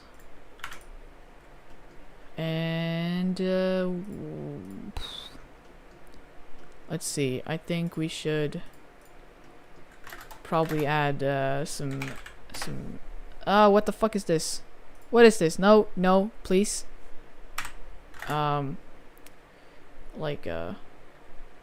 Wow, dude, we only have like a few seconds. We have 45 seconds. Let's see. I should probably bring up the thing right now. But do I have time? No, I don't. The IKEA flag. We have to have the IKEA flag, dude. Donut. One donut. What the fuck am I doing? It's such a crunch. 24, 23, 22, 21, 20 seconds. Donut, come on. Come on, donut. Come on, donut. There we go. Save. How do you save? PNG. JPEG, I mean. The donut. 7 seconds. 6. 5. Render. Perfect. It's done. It's done. Oh, the timer just got done. Yeah, bro. That was fucking on the clock, dude. Okay. Everyone, stop their renders and post them in the submissions. Okay. Dude, we actually made it. Mark as a spoiler. It's really important. So you don't see the others' work, you know? Yeah, dude. We added the IKEA flag last second. Of course we did. Yeah.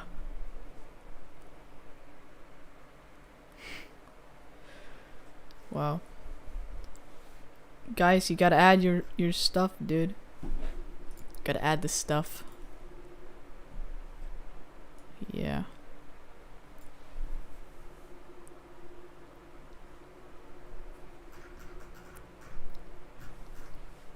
Let's see. The timing was on point, yeah.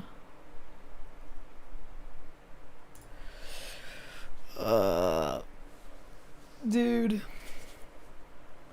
That was intense. I want to check mine out.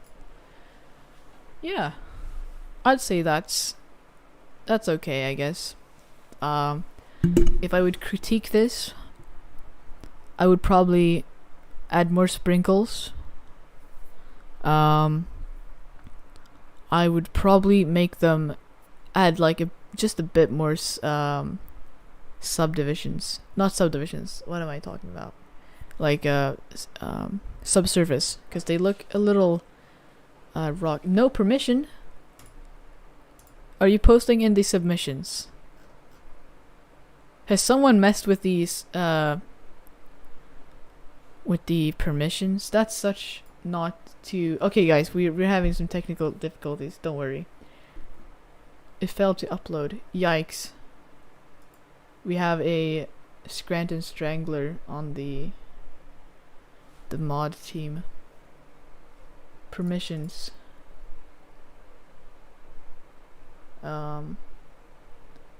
Everyone should have access though.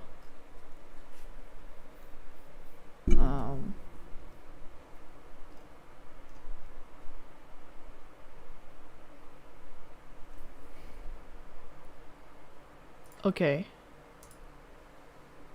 Y'all should be able to post. You cannot write messages though. You can only post images.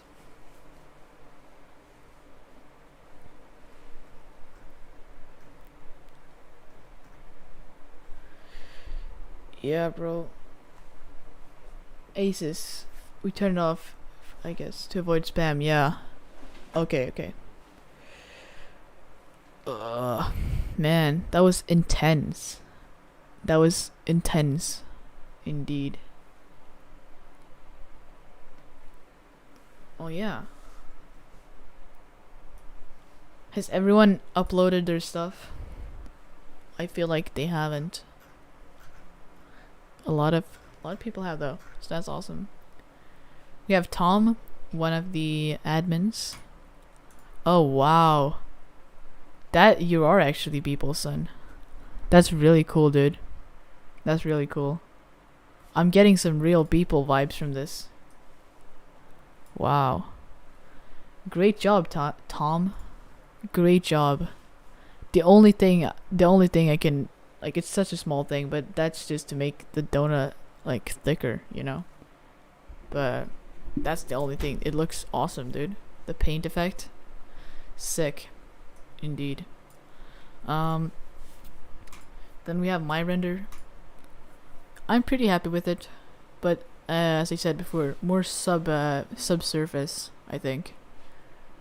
And yeah, because now they look a little like hard, you know. Like you could smash someone in the head and they would get a concussion. Here we have beans. Oh wow, dude, you just did a whole background and like everything, man. So if I would critique this, I would probably add some subdivisions here, because you can sort of see the this stuff, like the polygons and stuff. And I would probably add some rotation to the sprinkles and add some subsurface to the donut, because it sort of because I don't think you have one like subsurface, because it looks kind of crispy or like hard or whatever. But yeah, great render, great work.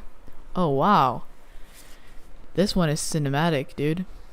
I love the surface imperfections on the thing, like the plate. I actually do love it. But dude, if you would just have cranked up your light just a little bit, dude, it would have made it so much better. Like because right now it feels a little like only dark, you know. Because if you had some highlights, that would make it like pop, you know. Yeah, great job, Danny Milk. Here we have Stickman. Damn, that's actually pretty good, dude. If I would critique this one, I would probably do some other colors here, because I don't feel like these like 100% red and 100% green and 100% blue really matches, you know. And it definitely doesn't match with brown. But yeah, like just the colors. Great job though. Great job. Oh dude, this one is sick, my guy. You got the glazed donuts. Wow, that's great. That's a great job, dude. What's your name? EMH. That was really good.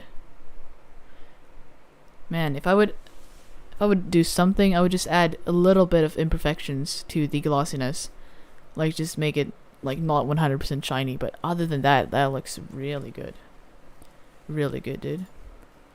Here we have Seb Shen with the dreamy looking donuts. Damn, dude. It looks like you poured some like chocolate melted chocolate over that. That looks delicious, man. Dude, only one thing. That's to add subsurface to the donut, because now it looks like plastic. But dude, really good job, really good job. Is that all the guys or girls? Have everyone uploaded their stuff? I feel like everyone has. But man, great job everyone, dude. We managed. Oh, another one, dude. Okay. That looks pretty good, man. I love the texturing, but subsurface, dude. It looks like rocks. They look really like sandy or whatever. Yeah. And also the colors. Like, I don't think there's a purple table and like with a green plate. I just feel like it's a little unrealistic when it comes to the colors and to like the texturing. But your modeling is solid. I like the texture. Yeah, great job everyone. I think everyone did a great job. But yeah. Let's pick the winners. So my personal favorite is probably this one. It's really good.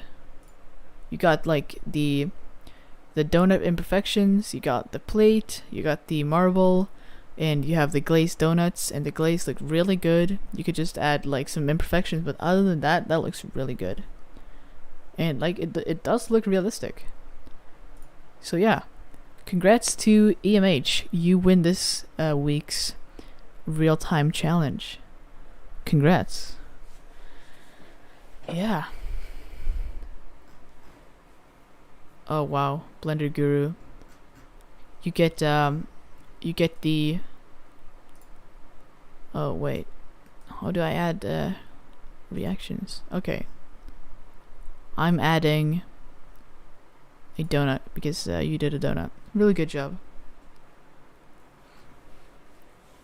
Marvy Henry, wait for me. Is it coming? You're a little late, dude. A little late. But we'll wait for you and we'll see. If it's better, I don't know. It's kind of hard to top this one. It's really good.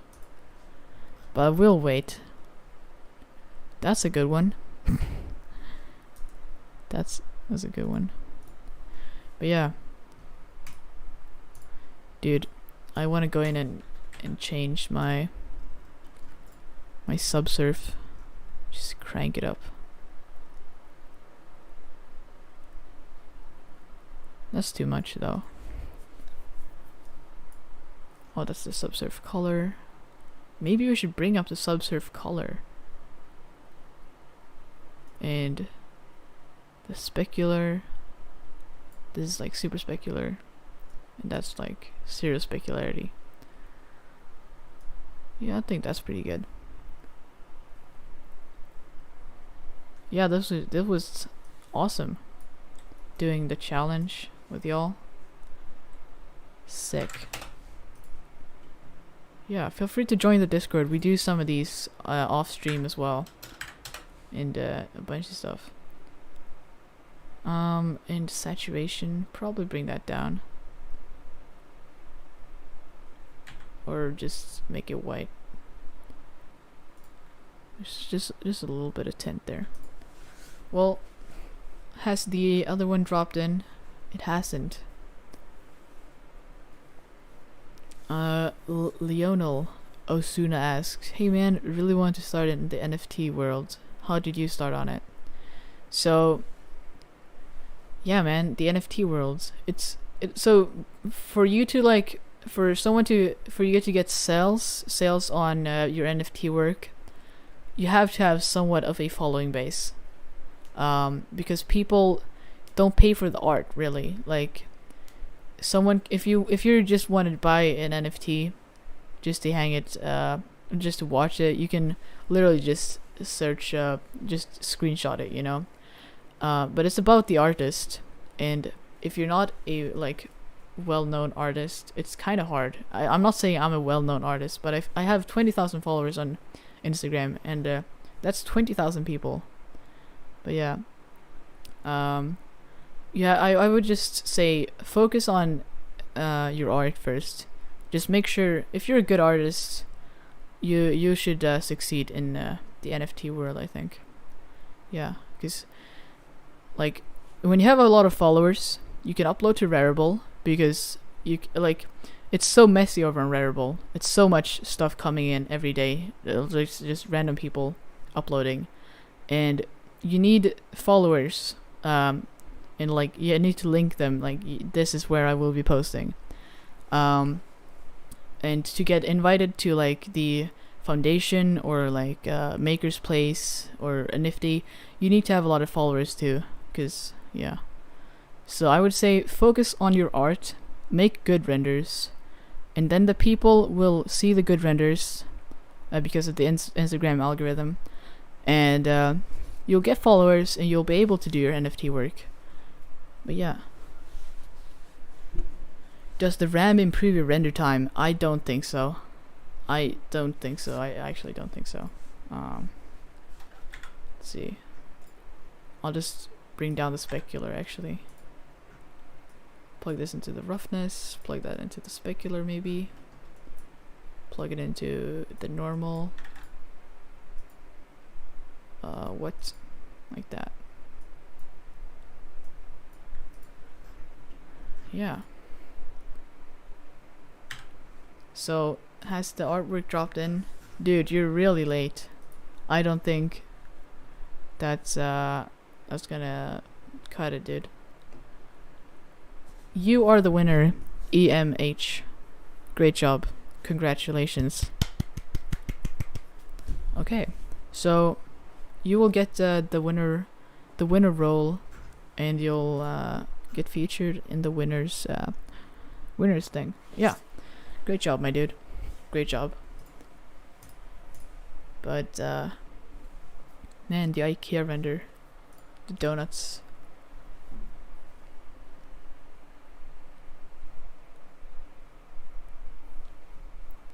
Can you put the donut project file up on Patreon or Gumroad? I could put it up on Patreon, sure. Why not?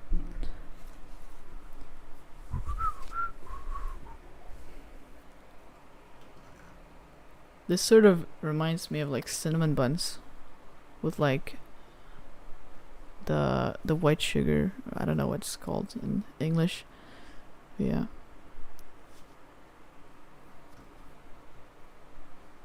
Actually, I want to use not the optics denoise. I want to use the compositing denoiser because it's actually better.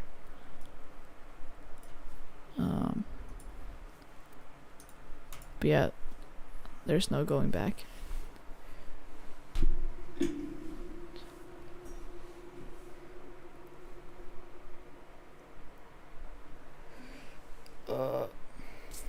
What do you plan on doing today?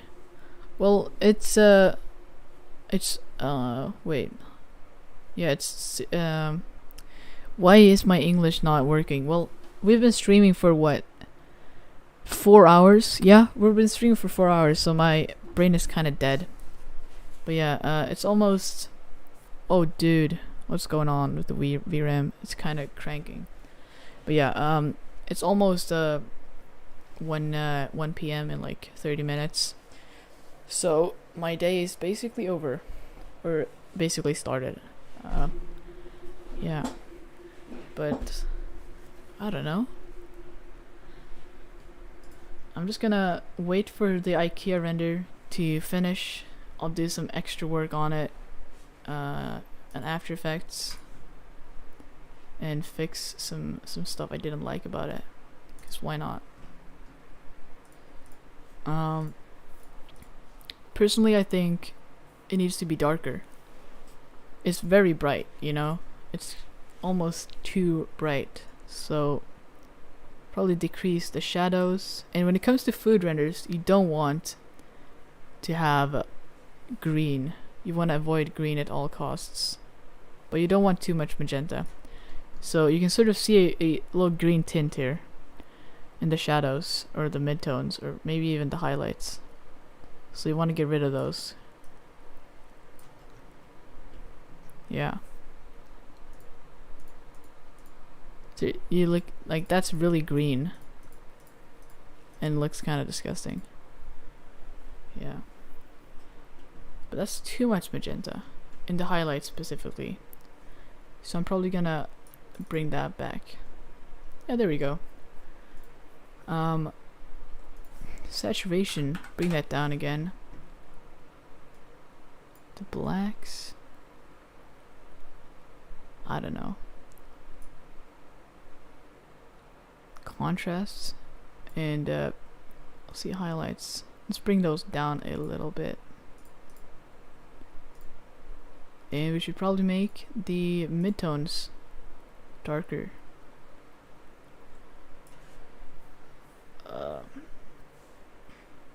Man.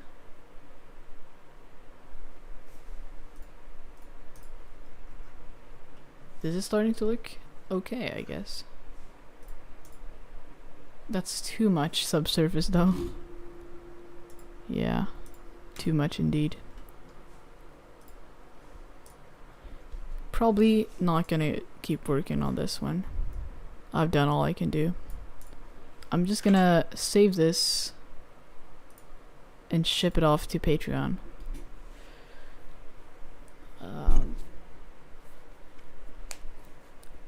How did you learn Blender? By watching tutorials. Yep. And practicing every day. Practice is key to everything.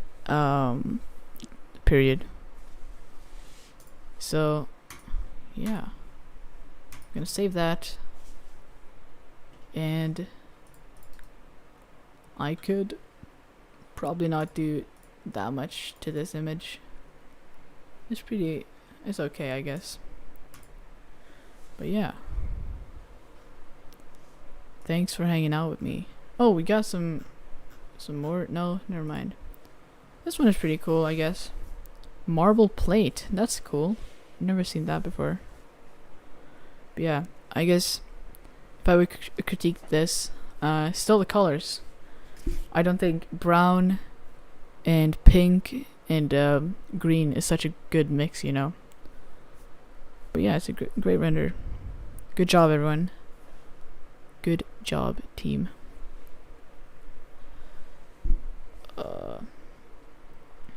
How do you deal with school interrupting work? It annoys me. I lose so much time from school. Yeah, it's really annoying.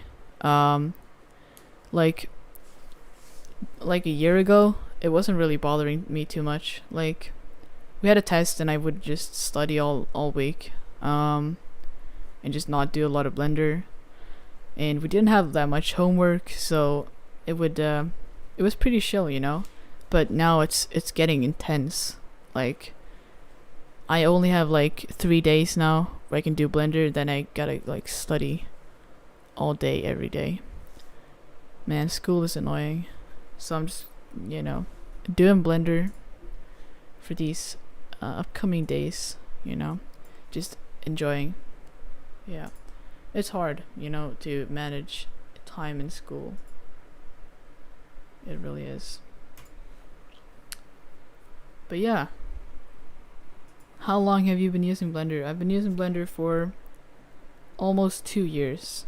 I started in, I don't know if this is true though, I always gotta check it up. I don't know the exact date I started, but it's around, it's basically around 2 years ago. But yeah,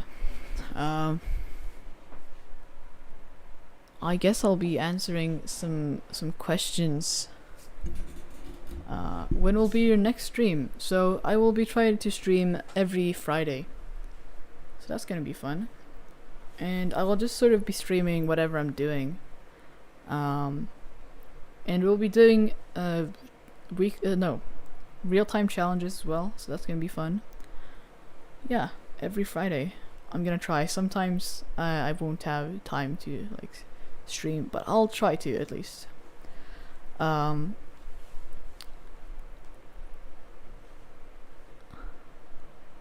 let's see.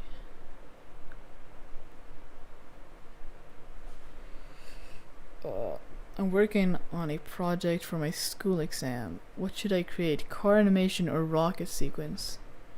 I'd say car animation, and I'd say you invest like $29 into, or is it $19 or 29?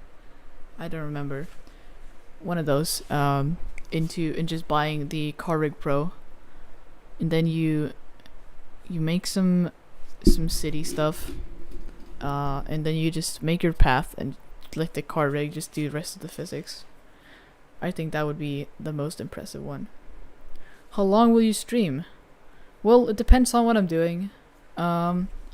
We've been live for 4 hours and 10 minutes, which is crazy. Sometimes I will probably just stream for like 2 hours, maybe even 5 hours sometime. I don't know, because I'm free from like school and stuff right now, so I can just do Blender. So that's nice.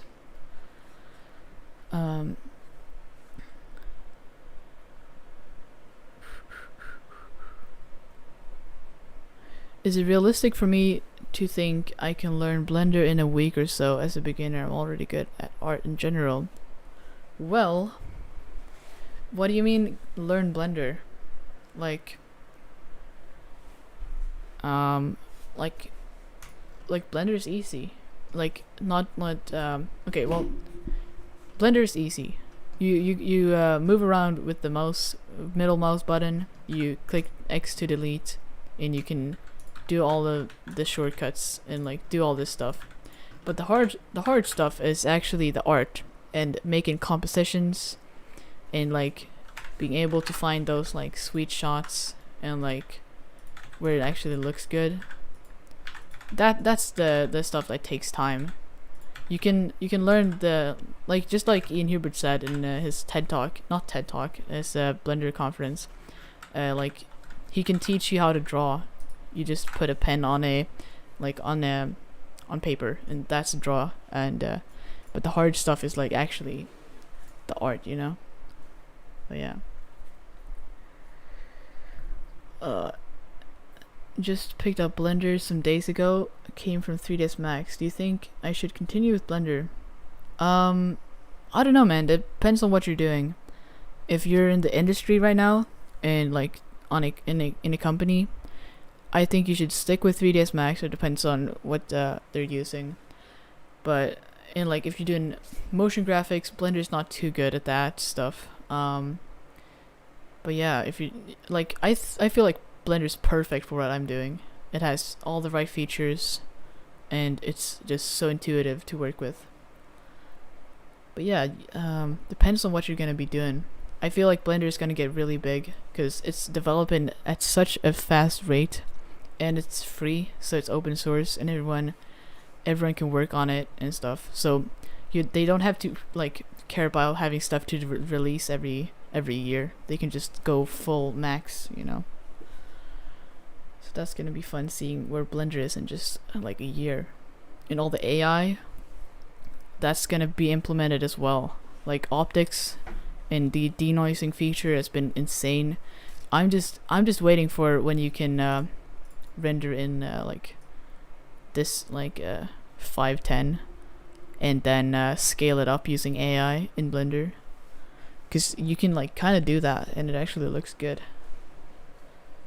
Is this a hobby, or are you wanting to pursue a career in 3D? Oh, this is a hobby and a career I'm pursuing. I will definitely be doing 3D or filmmaking in general, because I've been interested in that like my whole life. Like ever since I was like 6 years old, I've been doing filmmaking. So yeah, definitely gonna do that. And now like during coronavirus, we're developing so much new technology to like hobbyists, so they can like do stuff and like make money off of it. Like the Patreon, it's been around for a while, but I feel like it's so insane. Like if people support what other people want to do, you know, it's really insane.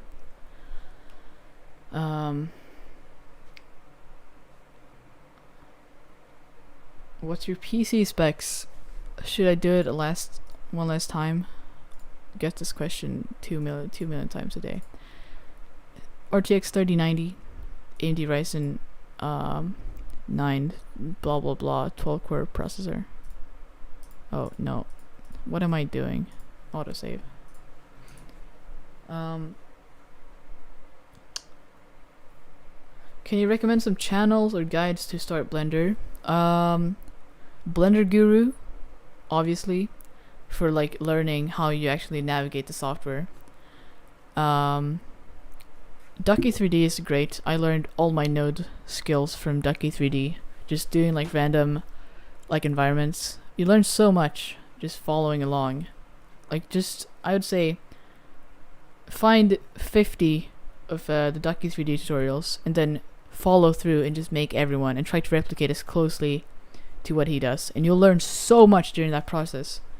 Or you can maybe find your favorite creator and try to recreate a scene of theirs, and you'll learn so much stuff doing that. Like, but if you're gonna post that, you gotta like say that you took inspiration or like try to recreate something from that specific person. But yeah, I'd recommend doing that.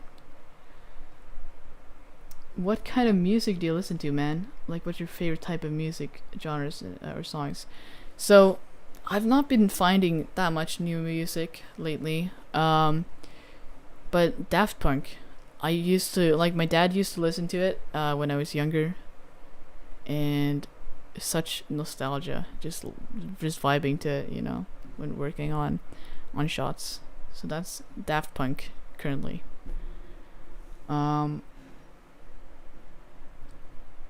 This might be a bit dumb, but how do you scale things?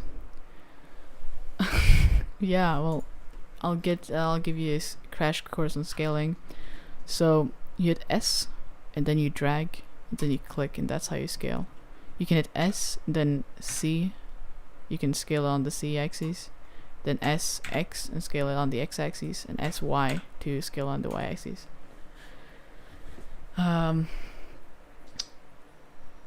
See, yeah, I didn't even get to finish the channels I recommend.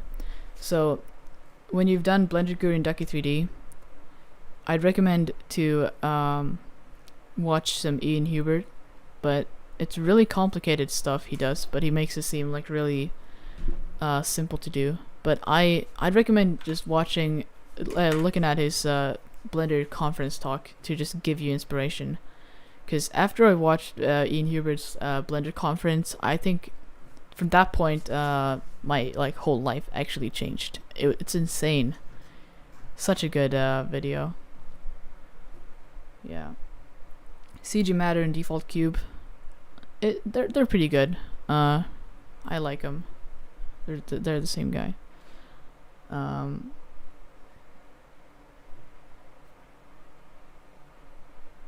You should really put the specs in the Discord or the description of the videos. Oh yeah, totally. That's such a good idea. I'll ask the mods to do that. That's a good idea.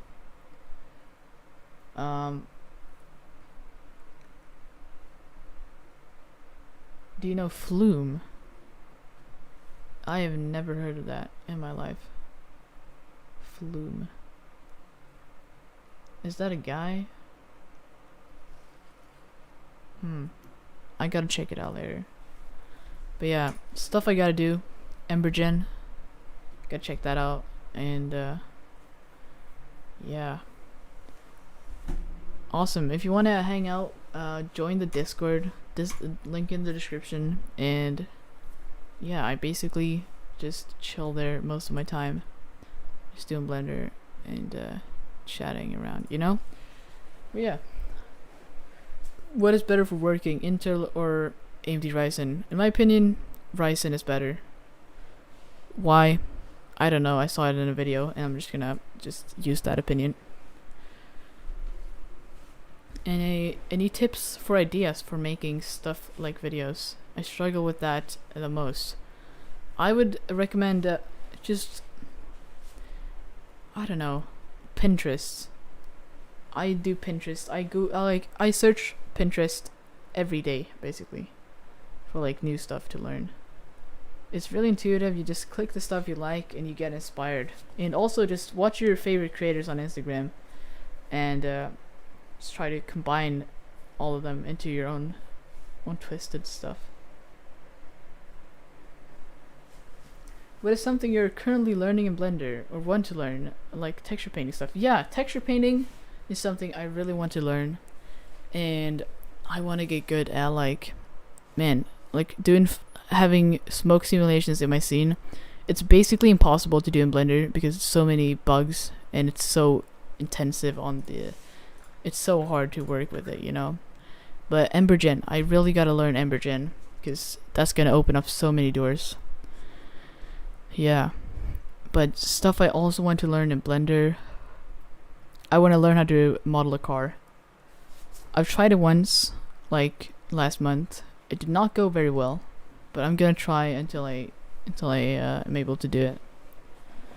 Yeah, modeling cars. It's gonna be fun. Not that you need it, but I feel like if I want to do my own concept car, that could be nice. Hey Willie, can you make an in-depth tutorial on car animation? Well, I've already done like 4 in-depth tutorials on car animation over on Patreon. I've got one for like how to animate the car, and one for texturing the car, one for lighting and camera animation. Do you drag middle mouse instead of pressing X, Y, and Z? I press X, Y, and Z, but I know that you can like do this. I guess that's faster. But I'm just so I'm just so used to clicking this stuff, so I feel like it's like faster. Yeah.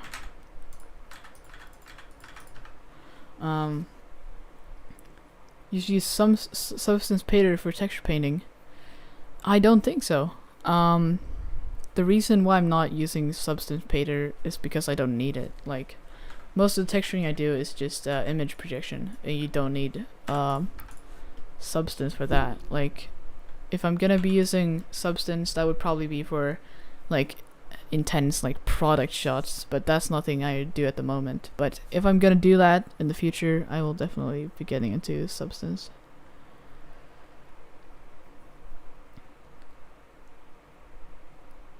Yeah, well, it's been awesome hanging out with y'all, and thanks for sticking around. And yeah, I do these every Friday.